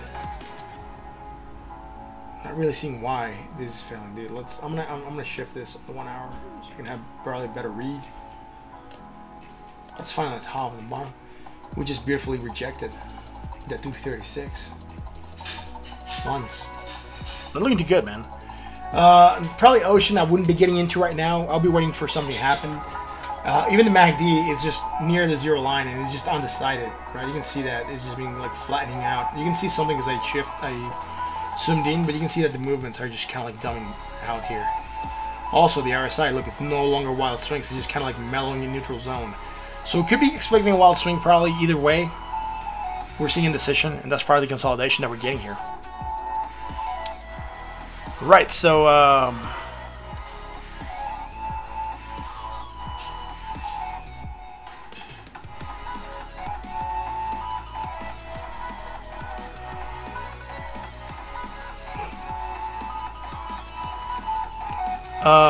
Bob says, I found a really great app. It's made by the guy from Crypto Capital Ventures. It's called Block Gains. A really simple way to keep track of all your profit and loss. Definitely recommend it to everyone to try it out. Cool, man. Yeah, no problem, Noah. I think we've just covered everything. Wow. That's a lot. Let's go back to Bitcoin, see how it's doing, man. Because we are a new hour candle. 26,720 buckaroos, bro. India's doing great.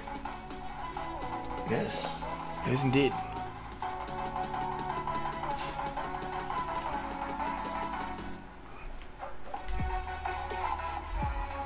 Yep. I like the new music I found for the stream, dude. It's I think it's a little bit more chill than what I used to have before. But, you know, I like the other one a lot first, but I've just been using the other tracks for like a year or so. So it was a good change to have found this new tracks.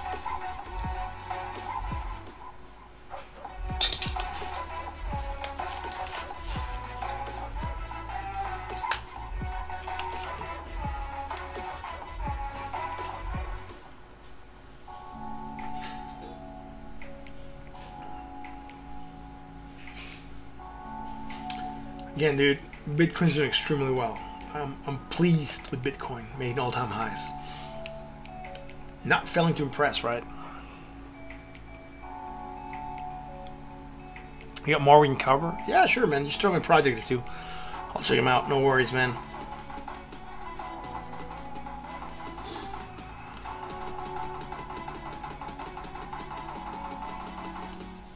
You just feel bad about not tipping? Yeah, don't worry, bro.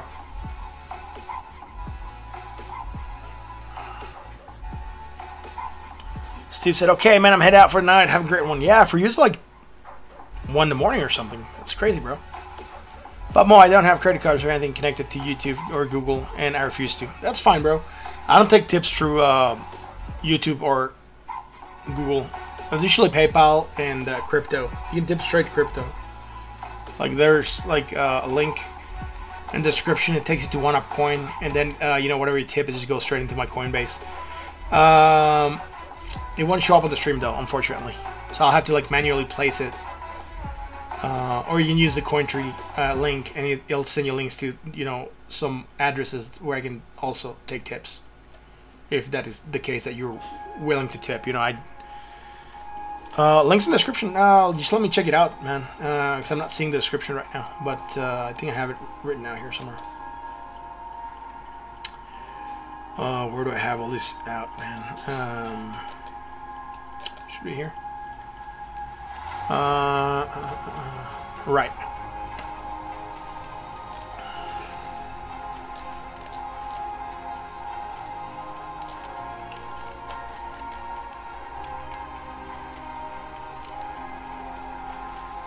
Is it gonna let me send this out? I'm not even sure. I think I have way too much text. Yeah, I have way too much text.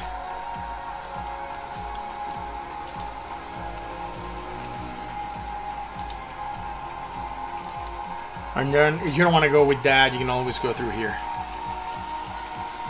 Like those are the tip-in links for, you know, whatever. So that's fine. I mean, like I said, they're like, you know, if you want to tip it, that's fine. But that's right. I'll probably just get a notification email saying that, you know, I got a link or something, or I got a tip. Send me whatever you want me to look at, bro. By the way, no worries, right?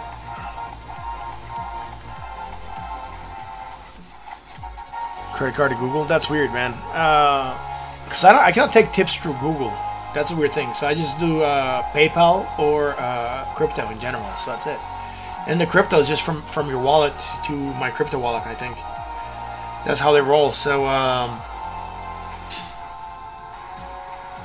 be right back. Gonna get a yeah, I'm gonna grab a beer. I'm out of whiskey, so I'm gonna be right back. Stick around. We'll continue in a second.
Yo, I'm back.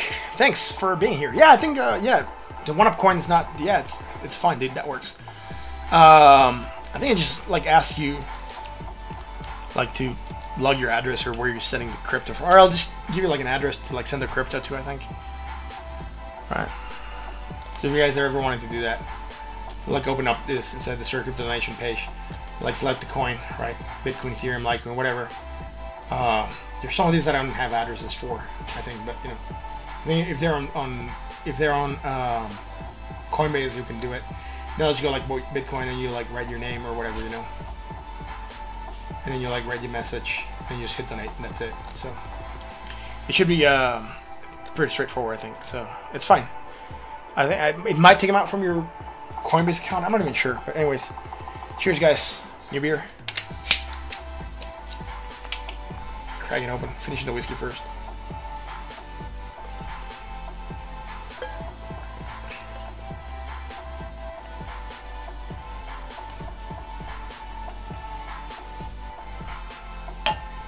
Great.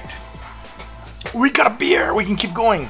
I got my new fuel for the show. Great stuff happening tonight on the City Crypto. Strange shows. What was that? Strange things are always afoot at the 7-Eleven. Wasn't that from like Bill and Ted? I think it might have been from Bill and Ted. Or maybe Jane, Silent Bob. Not sure. One of those duo movies. Cheers. Let's keep the ball rolling. Bob, you haven't sent me the coins you want me to look at, bro. Let me know and I'll check them out for sure, man.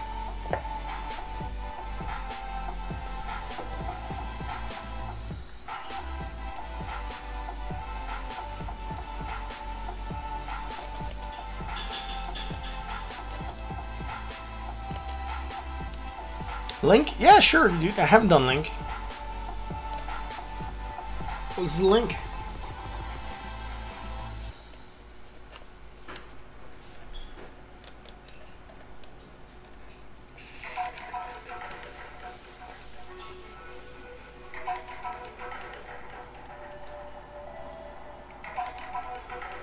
Link to the dollar, man. Oh no, what is Link doing? He had bullish divergence. Take that small pop to the upside, hit that 1160 wall, and push back down on rejection. Oh no, the shame of the rejection. Right, we still have it here though, by the way, right? So, you know, it's all the same. This is all probably the same low as well. We don't have it against the RSI, that's fine. Short term, we could say we have something against the RSI. Right here. Right here, some medium bullish divergence for potential action to the upside. That's what I'm looking at here for the link on the daily, right? So we're starting to get this positive price action, but we're rejecting. Let's go on the 1 hour, because this is a clear rejection here. 1, 2, 3 days rejecting 1160, so not good. Let's go here, 4 hour.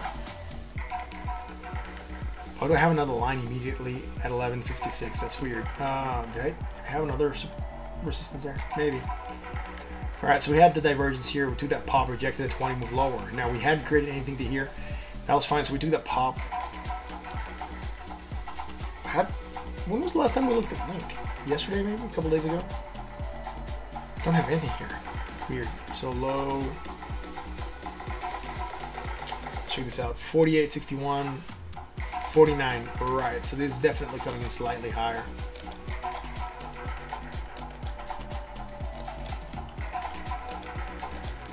And they're coming from here to here.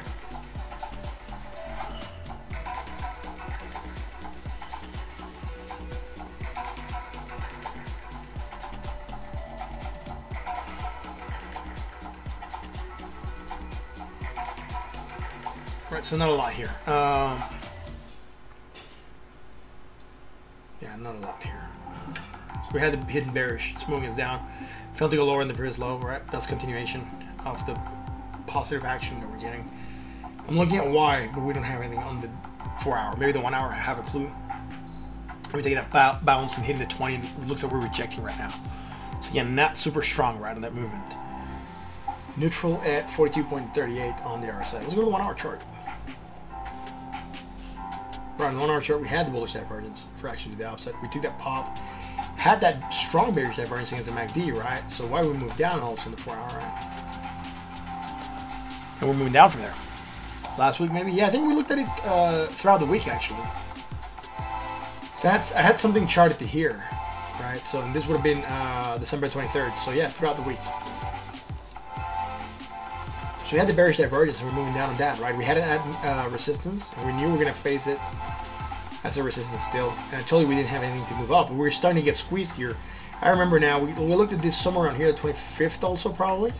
And I told you, look, we're starting to get squeezed between, the 20 and the resistance. And we're going to have to break either way. And we tightened a lot on the Bollinger Bands. Unfortunately, we broke to the downside. And I told you it could go either way. And that's precisely what happened, right? We just tightened, it exploded down.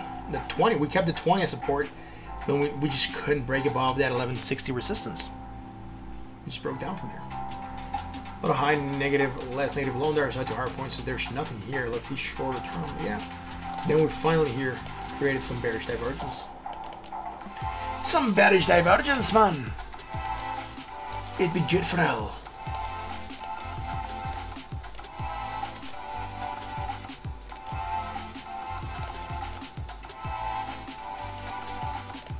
We're taking a pump there. We're taking a pump from there.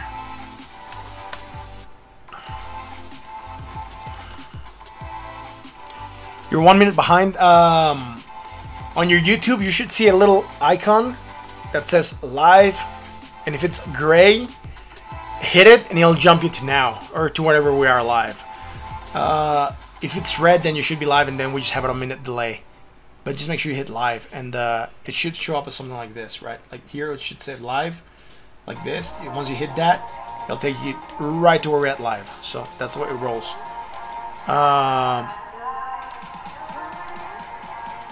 Quick second, guys.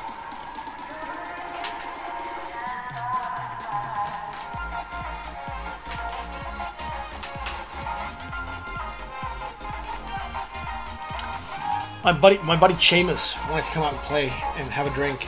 I'm bringing beer and no one's. I don't know if anyone's drinking out there, but cheers, Seamus. Have a beer.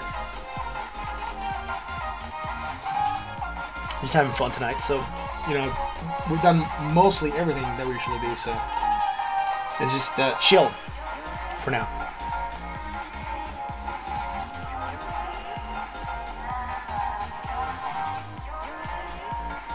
buddy Seamus. Yay! I should have like one like this, but to be an elf for Christmas season. Yeah, that would be cool. Not like an evil one with like a knife for like Halloween or something.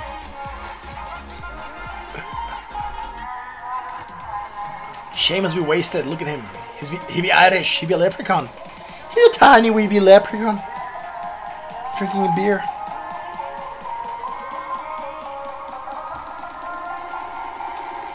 That's it for Link.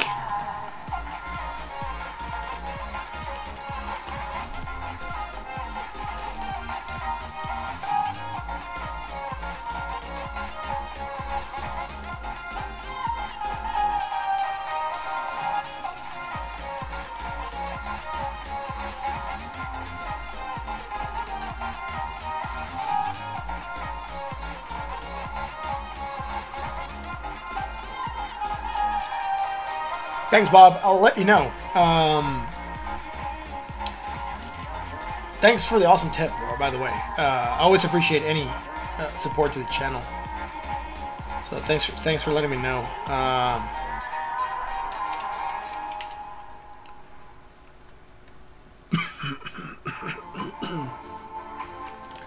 Like once it comes through, it should show up on the on my mailing list, telling me that I got a tip or something, or that I got a transaction coming through. I'm not sure how quickly it's going to show. Unfortunately, I cannot get them to show on the stream. If I was using Twitch, I could get them to show through the stream, but then I don't get to see the people that subscribe, and I don't get the, like the thing happening with the subscribers. So it's just a little bit weird that, you know, it just works with Twitch, but not with YouTube, and I cannot integrate it into onto the YouTube stream elements for some reason. So it's just kicking out, right? Anyways, do this, every brother. Thank you. If I could be more, I would one day. I'll be able to. That's awesome, dude. You know, any tip helps, dude. You know, don't feel bad. You know, whatever you guys send, it's great. I'll always appreciate it. You know, I never expect any tips. I do this because I like it. And do more, not be more. That's fine, dude. You know, I never expect tips. I just do this because I want it, and I want to do it, and I want to grow the channel. I want to grow a community around crypto. So any tips is always welcome, right? I never ask for tips. I never ask you guys to go tip. You know, the links in the description. If someone asks me about tips, I'll tell you where they're at. And that's about it, dude. There's really not a lot more I can do. Alright, so yeah, I do this because I want to. But thanks. Thanks for a tip. Let's see, dude. Right, so hello. Oh, hi, hello, hi. That's fine, dude. But I'm not gonna call anything here, dude. That's it for Link, dude. I'm not seeing much in it. Again, if we try to pump, we're gonna have resistance at 1160. That'll be my target right now. Not even sure how strong that's gonna be right now, but you know, we already hit it a couple times. Seems to be that we have a strong wall at that area right now.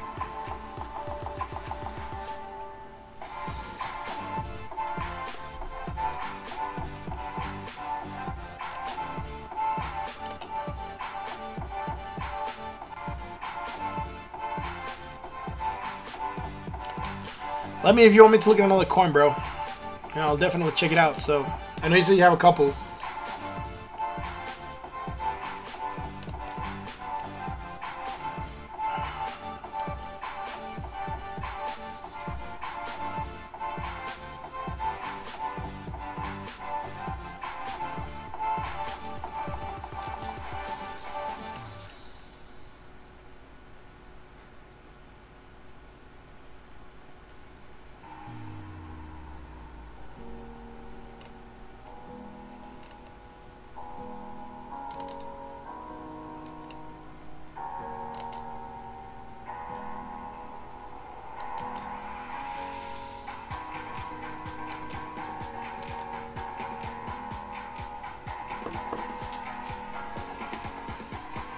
Just one quick second, man. I gotta check something out.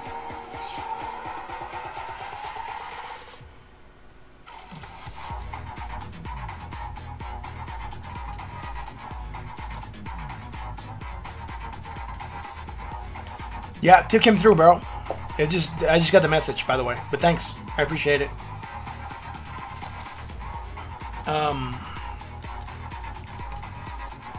Just wanted to let you know that, yeah, it did.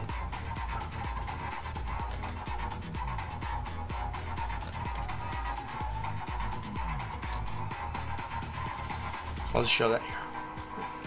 Here's the tip. Thanks, man. I really appreciate it. It means a lot, bro. But here it is, right? Came through. Awesome, bro. For reals. Why did it hide my windows? No, I have to bring everything back out again. 1 second, guys. I did something and I hid a lot of stuff that I didn't want to hide. Mainly the chat and everything else I look at. So, bear with me for a second. And the music controls. Where's my music control? Here it is. There we go. And get big things. Yeah, dude, I appreciate it, man. That's awesome, dude. All tips are always welcome. Like, I never expect them. I never ask people for tips. I never go around saying, like, you know, that just tip the channel or anything like that. Everything is like, you know, if it comes from you guys and it's genuine and you really want to, like, help out. And, you know, I always said, like, if you bring awareness to the channel, that's more than enough help for me right now. I mean, tips are always awesome and they're always welcome. And if you guys want to do that because you want to and you really feel that, you know, the need to, like, you know, hook me up with something, that's great. But, you know, it's great, man. Thanks, I appreciate it. So you said Ethereum and Atom. Yeah, let's do Ethereum again. It's going to be a recap because we already did it at the beginning, but we'll do Ethereum and then we'll do Atom. So Ethereum will just probably fly very quickly. Because everything's already, like, you know, drawn and charted for it. So let's check it out, Ethereum. On the daily, right, we had the hidden bullish. We're still pumping. We're still between that 617.38 to 629.68. There's really not a lot happening besides the hidden bullish, which is what's propping us up. And again, we're on target to maybe try to hit 671.38. Should Bitcoin allow for it? Why do I say that? Because if Bitcoin drops, it's going to take down Ethereum with it. So again, if Bitcoin goes up or stagnates a little bit, it could give Ethereum room to breathe, and that would give it a chance to move. Now on that note, let's go to the 4-hour Ethereum. Right, we had the bearish divergence in the 4-hour. Right, I'm watching out for it. Right now, we're still trying to pump up a little bit, and that's fine. You know, we can still go slightly higher, and we can still manage to still come lower over here, and still have that bearish divergence, and now actually also have it from this high to this new high, and from this part on the RSI to the lower part on the RSI, before we actually try to move down slightly. Right, so I'm looking for all this stuff as things go along. Right now, we have it to here. The movement did play down to 629. Found support, popped a little bit, and I talked about maybe trying to recover slightly. Again, if Bitcoin keeps on moving up, this will definitely keep on moving up. Right, that being said, we're bought at 60.02, not highly on that bot scale. So it still has room to grow. It could get to 671 and maybe still be on the bot scale, maybe slightly overbought, but we'll see once we get there. The 1-hour chart. What do we have? Bearish divergence, right? I called this one out earlier. We weren't live, but we had the bearish divergence. I explained the move to the downside. We held support at the 20. We're taking the pop, right? This is why I said that we could still go higher on that pop from the 20. If we failed to go higher than this previous high, we're looking for that continuation of the strong bearish divergence and then potentially move down still. But right now, that's not really a major concern. Low, higher, low, negative, less negative, long there, such a higher point. There's nothing bullish, but I'm also not super bearish in this. 0.31, 0.20, right? So low, high, negative, less negative, long there, such a higher point. Everything's good. Right, so that's about it, man. Right, that's about it for this. It's not doing anything drastic either. No, it's not. If it fails to go higher than this first high, I would be worried for it to move down maybe. I'm trying to get another crack at it. Let's see if we can manage to go higher. It could be that we're starting to consolidate this level, right? It wouldn't be weird. We pumped, we flagged, we broke down the flag, we're trying to recover. Not super weird for Ethereum right now. Again, I'm not worried for Ethereum.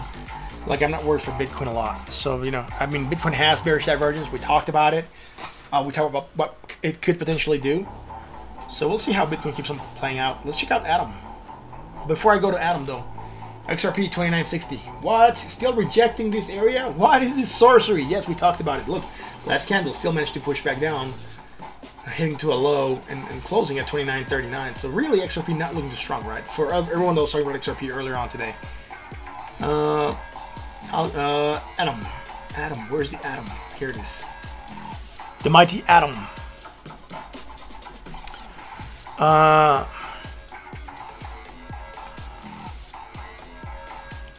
What I think about the news of it not being able to scale? I know it's not able to scale. That's why it's super expensive. That's why Someone, Steve was talking about Cardano for next year, or someone was talking about, like, someone requested what would be good cryptos to watch out for next year.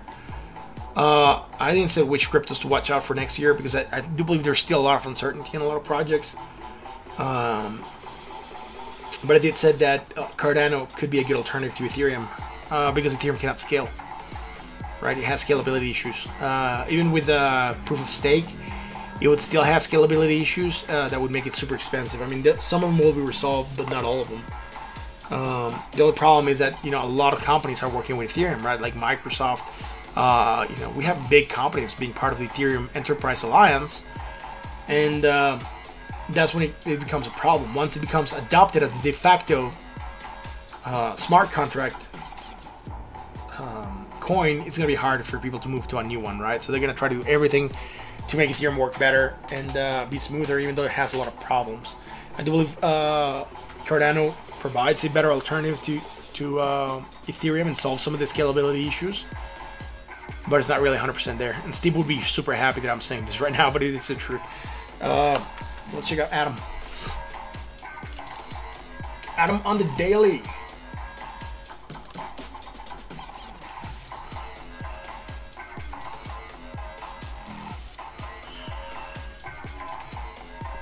Low.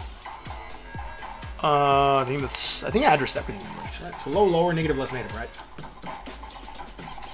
Took that pop. Great. Where do we go? Well, resistance at the 236.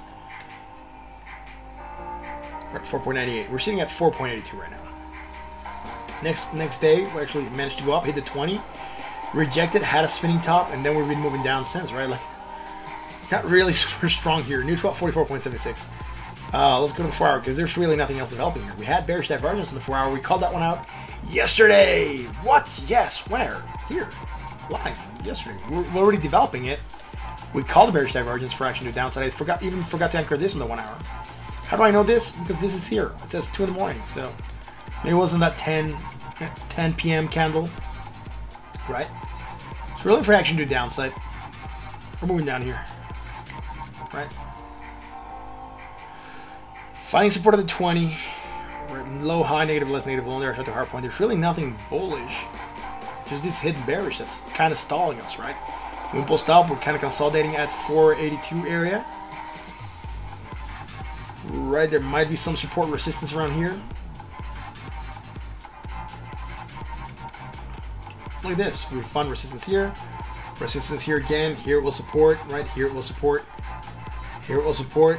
Right, so you know, I haven't done a lot of support and resistance for Adam. I'll do a little more in depth. Not because of the tip, because right now it looks a little bit more interesting.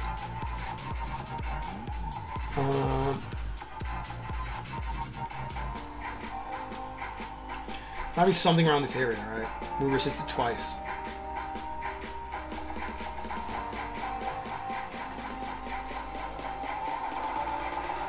I'll call this ones for right now. I might have to look more in detail. Bitcoin's going up, and it seems everything related to Ethereum is stagnant. Yeah, it could be, right? Ethereum is not completely dead. It's still going up slightly, but like I said, Bitcoin needs to take a breather for Ethereum to be able to run. That's the way I see it, right? High to low, high to low, high to low. So after that divergence, there's really not a lot going on, right? We're moving down slightly, finding support at the 20, trying to hold on to that. Right now we're near resistance. Let's go to the 1 hour chart. Neutral 47.35. 53. Right, so what do we have here? Look, it's 6 in the morning on the 25th. So we looked at this yesterday night. Right, I haven't even drawn this resistance, right? We were just looking at where we're at. We had bearish divergence. I set action to a downside. I said, well, look, we're near resistance. We moved down. We broke down on that. Right, we're trying to climb up again. So we're probably around here by the time I did the stream. And I said, we're not, like, we could try to go for a retest, but we didn't. We just, like, we're too weak, right? So low, lower. Negative. Less negative. So there's some strong bullish divergence against the MACD, but nothing against the RSI. And that we're taking that small pop. Moving sideways right now, that's fine. Really not going to look at anything bearish. I don't think we have anything bearish to look at. Let's see. 139, 150. Oh, I'm mistaken. We do have something. Hello. Is this only 1 hour? Yeah, awesome. And then negative. So positive, more positive, right? On the other side, we're fine. We're coming in lower. We have this hidden bearish. We're moving down on that. Failing to go lower in the previous low. And again, we're starting to consolidate here. Again, it's just sideways motion, right? We're consolidating this level, so there's really not a lot happening. Now, low, high, negative, less negative, low on the other side to a higher point. That's it, man. Right? That's about it. Who are the other 6 people that aren't saying anything? I'm not sure, dude. Good question. I think there's 7 or 6. I'm not sure. 6 people. I don't know who's not saying anything. Probably people listening to music.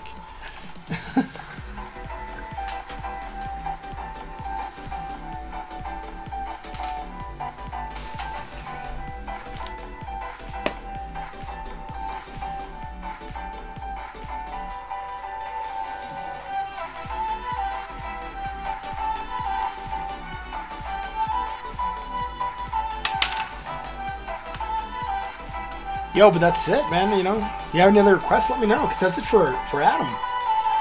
Right? I mean, you're still moving sideways. Like I said, we could, you know, try to consolidate. That's it. 5, you guess? Yeah, 5, 6. I'm not sure.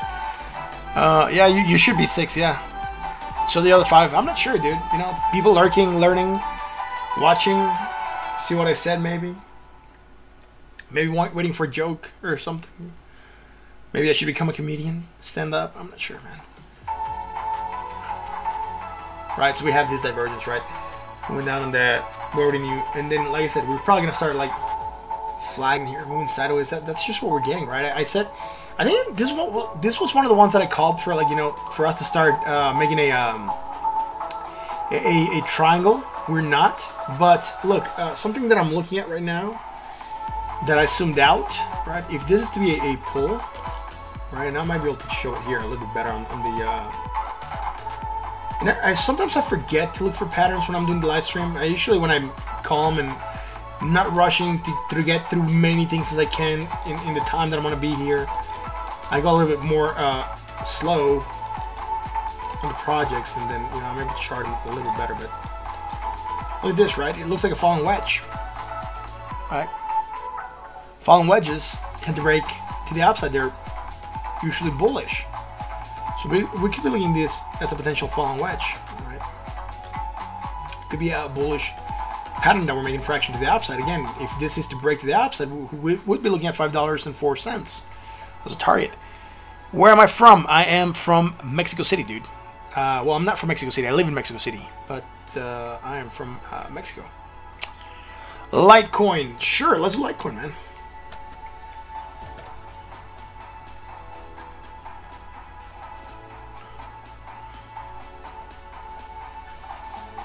Again, Litecoin's going to be one of those that we already covered, so it's going to go through real quick, because everything's already done for it.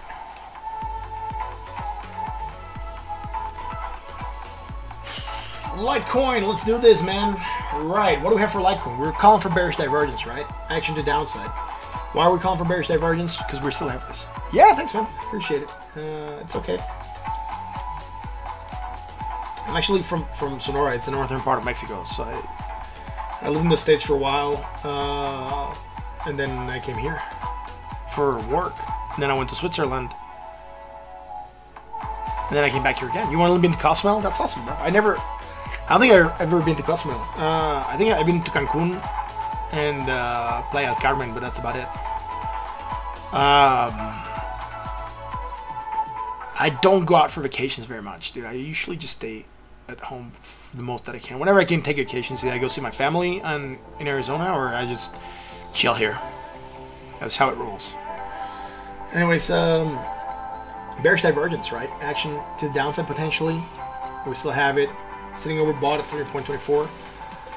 Not a lot happening, right, in the daily. We're still pumping again, following Bitcoins. That's fine. Let's go to the 4-hour chart. 4-hour, look, we were having bearish divergence. We still have it, right? Strong bearish divergence against the MACD and the RSI, sitting overbought at 70.19. You're in Ohio? Awesome, bro. I've never been to Ohio. I've been to many places in the U.S., but not to Ohio. I've been almost to every state in the old Route 66, dude, for reals. And I've run through many places in the U.S. as well. Like, I've been to Chicago, Missouri. I actually lived in Missouri for a year. Tulsa, Texas, New Mexico, Arizona, California, Las Vegas, or Nevada. Where else, dude? Trying to think where else I've gone. I've gone to other places as well, but those are the ones like Colorado, I think. Those are the ones that come through my mind real quick, though. Soka, just chilling, left for a bit, but I'm back. Awesome.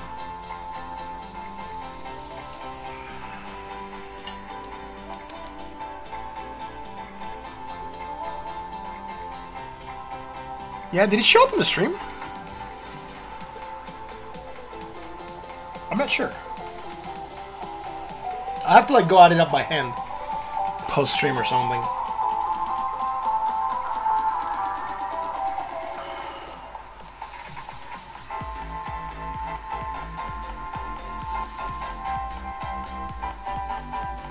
I probably have to make another section over where it says like highest tipper. I'll just do like crypto tippers or something like that. Over on the right side next to the other little square box that I have. And just write them by hand there, because you know it's hard to like. It doesn't update. I can get them to update here.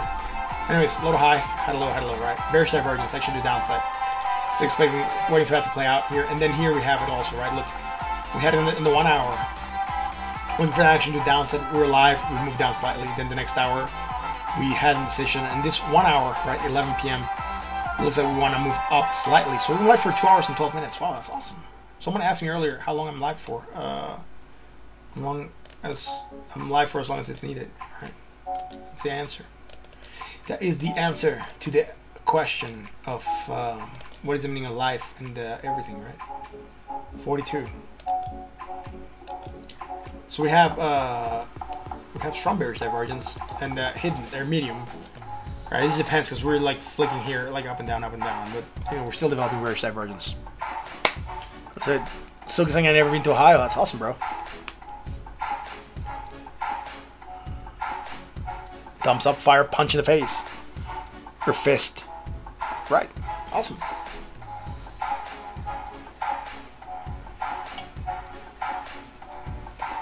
This is for Litecoin. What? 7 people watching? That's awesome, dude. If you like what we do and you haven't done it yet, hit that like that button, that sub, right? Timothy, what's up, dude? I shut something down that I shouldn't. There we go. Hello, man. How's it going, bro? Thank you for joining us.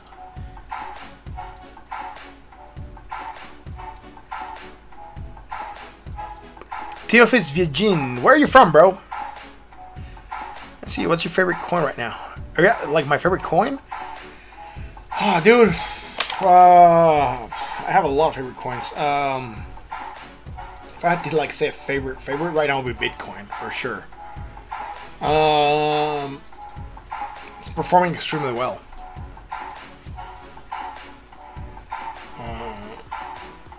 I'll say Bitcoin. After that,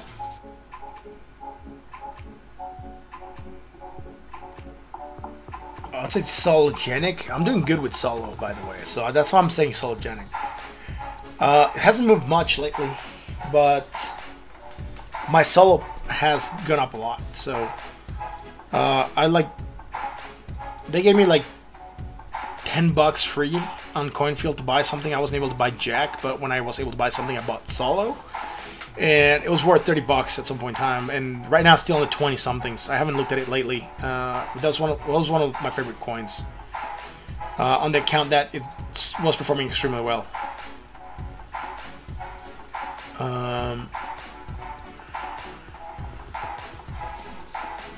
So I'll show you that one.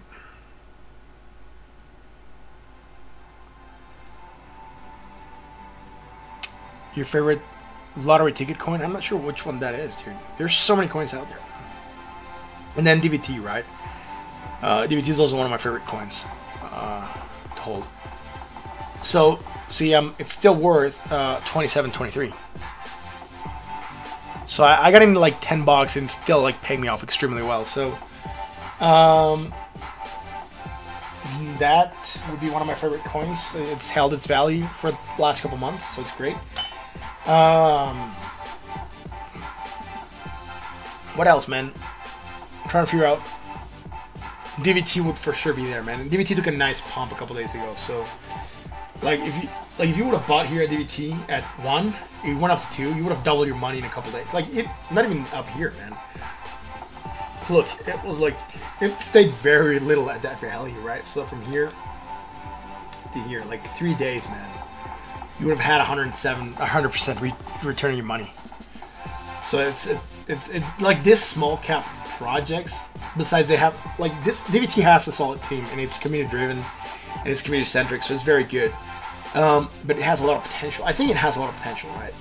Look, if you buy right now at 1.9, it goes up here to where it was like 12. You'll be doing like 6 times your dough, dude, for reals. This project's not done by any means.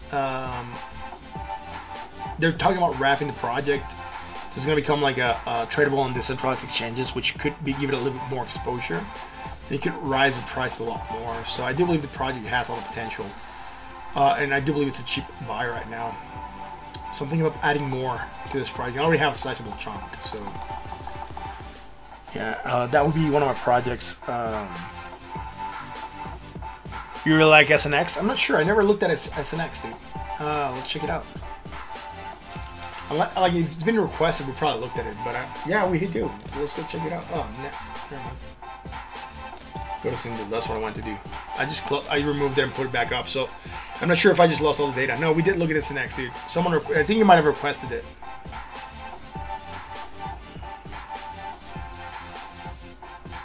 From one of the post-Soviet republics. It's morning in my country right now. Average dollar 250, 300. Kazakhstan. Wow, damn, dude.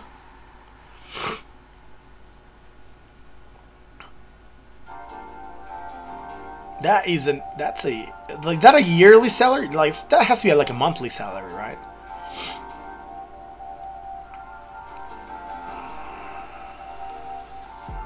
Yesterday, yeah, dude. That's why you have fresh data for it. We're looking for some bearish divergence. I think we might have like negated it. It looks like we negated it, right? So look, you're just higher. But like I said, we have this support line. If we weren't gonna break it, it was good, right? So we still have this support line here. That's great. We don't have anything going on here on the daily. We just broke whatever kind of resistance we had. Dude, thanks for watching from Kazakhstan, dude. I didn't know we had like people that were looking over there from here. I had a lot of friends from Kazakhstan when I was at the uni, dude. So it's pretty cool. Like the international community at my university and in Oklahoma was really good. So I had a lot of friends from Kazakhstan, from France, Germany, Saudi Arabia, Nigeria, Angola. Dude, I had a lot of like international friends. It was so cool, man. I know a lot of people from many places. But Mo, it's midnight here. Yeah, it's night for me. It's 11:31 right now. It's almost midnight. Bob, where are you at, man? Are you? Oh, you said Ohio. Sorry, man. You already said that. I like slipped my mind there for a second. Are you getting a lot of snow? Because over here in Mexico City, like the weather's so crazy, man. It's like I can go out right now in like short sleeves, and it should be a little bit cooler, but it's not really getting that cold. So I don't think we're getting the the cold fronts hitting yet. So it's weird. Anyways, what are we doing here with SNX, dude?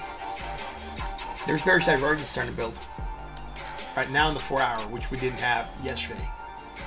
All right. We have it against the MACD. Alright, look at that. And we have it against the RSI. Action to downside, moving down slightly. Yeah, I'm like about an hour behind, dude. You got 10 inches yesterday? Wow, dude. Yeah, we don't get snow here, but it's really not dropped to the levels it should be.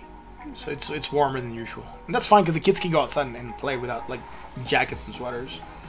So they're a little bit more comfy for them.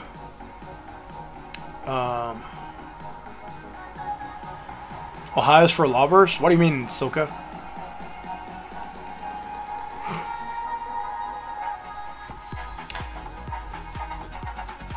-2C. That song was pretty cool. What, dude? What song? I'm not sure what you're talking about, bro. I think I'm missing out on the joke.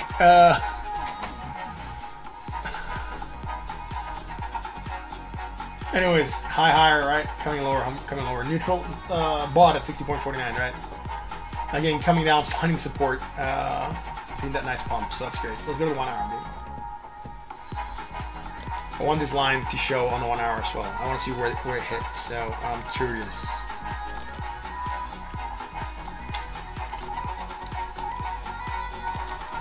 There we go. Right, so 1, 2, 3. I think that pops still. Right, so we're still far away from there. Right, so we had bearish divergence, we moved down, then we created this bullish divergence. That's the last thing we called. Right, so that we were taking that nice pop, that's great. I like it. We didn't create anything bearish, right? So high, higher, positive, more positive, high, higher. That's good to hear. Here we started to create bearish stuff, and this one, like everything, the whole mechanics started to break down, right?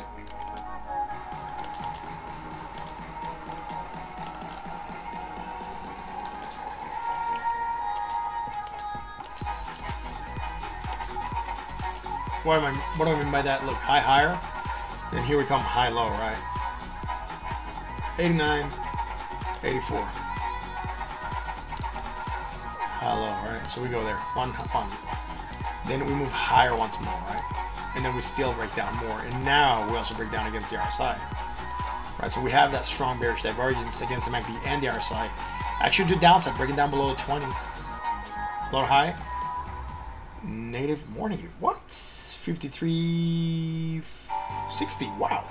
Hidden bullish. Great. There's a chance we might take another pop. And that is precisely what's happening. We have hidden bullish divergence against the MACD still. But I don't think against the RSI. Yeah, not against the RSI. We had this strong bearish divergence that's moving us down. We created the hidden bullish trying to pop us up. I'm not sure how strong this is going to be. We're probably going to get to the 20. If we're not really far off from there, we're sitting at $8.23. That 20 right now is at $8.31.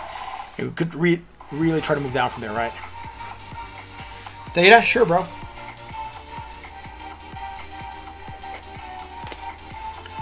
That's it for SNX, dude, right? It could still take another pop. We'll see how this rolls. I would really love to see this go higher, then create bearish divergence strong. From here, high to a new high, and then from here, high to a lower high, right? So positive, less positive, and high to low on the other side. We'll actually break down a little bit more. Let's go check out Theta, man.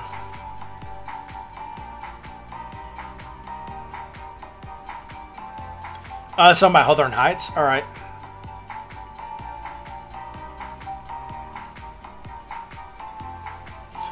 It's crazy. In 2 weeks, it'll be 50 and then back to 0. I know, dude. The weather's like...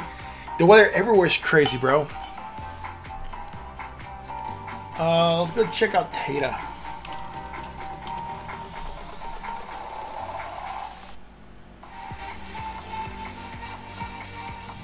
We looked at Theta before. Here it is. Show it on the chart. There we go. Oh, damn. When was the last time we looked at Theta? Damn. Wow, for reals? I mean, I just have it, but I don't think we ever looked at it. I don't have anything on my charts. They're clean. Dude, this is going parabolic. First of all, I would say be careful. Alright, we're looking at, like, some insane move like this. Alright, look at the way I had it. Alright, so we're going parabolic. Do I like it?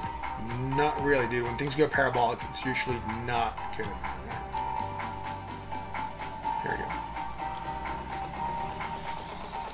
Dude, we're obviously not going to have anything here. We're going higher, more positive, higher in there. So we're overbought at 81.41, so nothing there. Let's go to the 4 hour.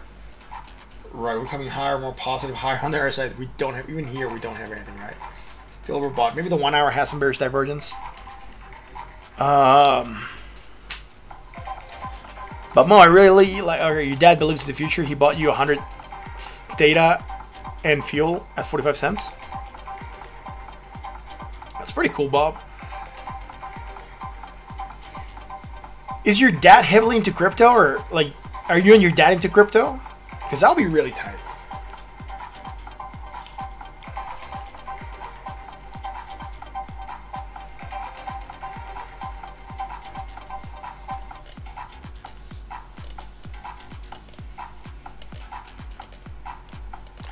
Did have some hidden bullish before it actually pumped. 50, 75, 51. We don't have it against the RSI, but against the MACD, it had some hidden bullish. Look at that very nice pump on the 20, right? But I'm not saying anything bearish here. We're just pulling back because, you know, we're going up too high. So we're going to consolidate, flag, or at least pull back. So you get it at 45 cents. That's a pretty good entry value, dude. You're getting way back here probably. September. I'm not sure when your dad bought it for you, but September would have been a good area.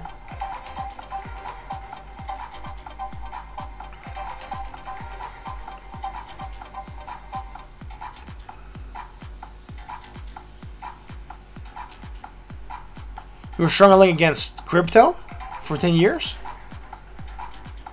Yeah. I know a lot of people were against crypto.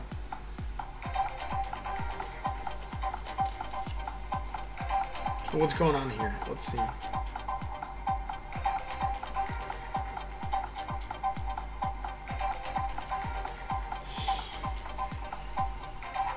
I'm looking for something bearish. I don't find it, by the way. There's the 4-hour chart, dude. Go back there. You make no sense here. This is not your home. Go back to the 4-hour chart. There we go. So your dad, who's over 70, has been pushing you for the last 3 years to get into it and just recently did in August. Wow, that's awesome, bro. Congrats on jumping into crypto.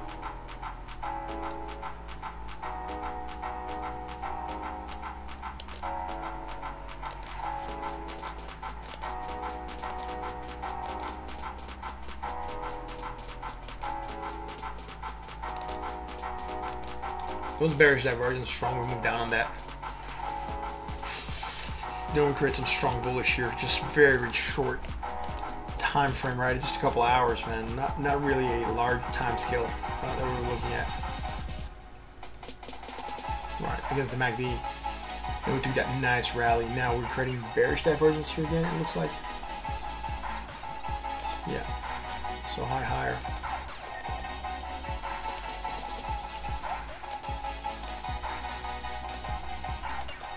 Right, then action to the downside, hit that 20 to the pop. Now, from here to here, I already checked. We don't have bearish divergence, right? We're going higher here. This is 1.6. So 0.016, and then this is 0.14, and that's the highest point back here. So, but just to be clear, from here to here, or even from here to here, even we had bearish divergence. Right. Slow. It did move down slightly, but we took another pop. We don't have it against the RSI. We don't have it against the RSI either. So we're taking a new pump. We don't have anything. We're just going down, hitting the 20, breaking below it right now. And we are creating some hidden divergence. Hidden bullish. Near the 20, right? That's a support. And trying to pump on that, right? That's what I'll be looking at here. 53.90, 54, slightly higher on the RSI. I'm not sure if this project's ever been this high. No, it hasn't. So again, there's really not a lot of places where you can go look for support. Best thing we can do is guesstimate support right now. And by looking at the 1-hour chart, we could try to find some support here. Alt-H. Alt-H gives me this horizontal line. As you can tell, we kind of hit support here and bounce. So I could be looking at support here. What's the resistance here? Right, a couple times. Then if we break there, we might find something in this area. I'll put it here right now. I'm not super confident on this one. Maybe this one might hold on a little bit better. But this one I'm looking for a support to downside. Again, we're making new time highs, so really not a lot there. So saying I tried mining Bitcoin with my laptop back in 2010, 2011. If we just bought some back then, yeah. You're thinking about leverage trading soon. Wow, then, yeah, no advice there. I don't like leverage trading, period. It's a preference.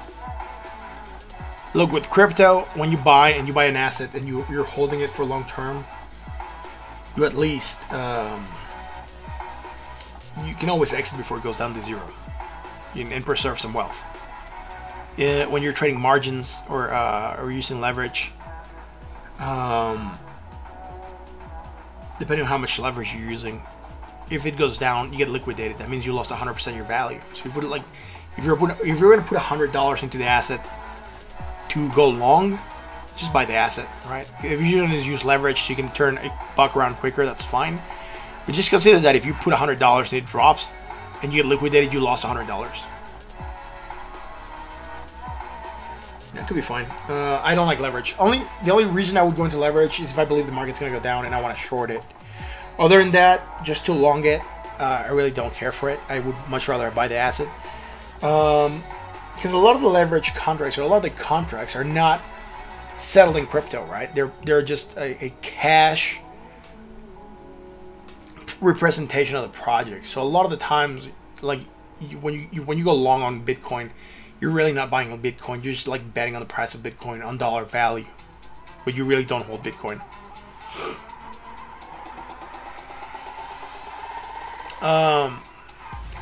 A lot of people don't like using leverage. I'm one of the people that don't like using leverage. I don't believe you need leverage to make good money.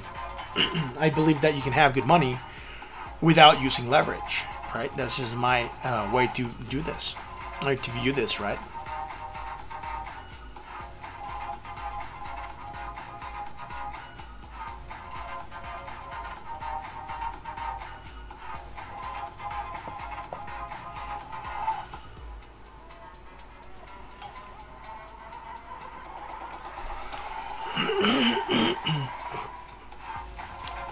Look, just try it out with like a little bit of dough. See how you get used to that. For some people, it might be good. For some people, it's really not that good. It just depends. For me, I much rather buy the asset and hold it than, you know, try to use leverage or margins to buy and sell. It's my personal preference. It's my personal preference. So entirely up to you. Guys, this is going to be it for tonight. I've been live for about 2 hours and 33 minutes. For me, it's 11:45. For some of you, it's probably later.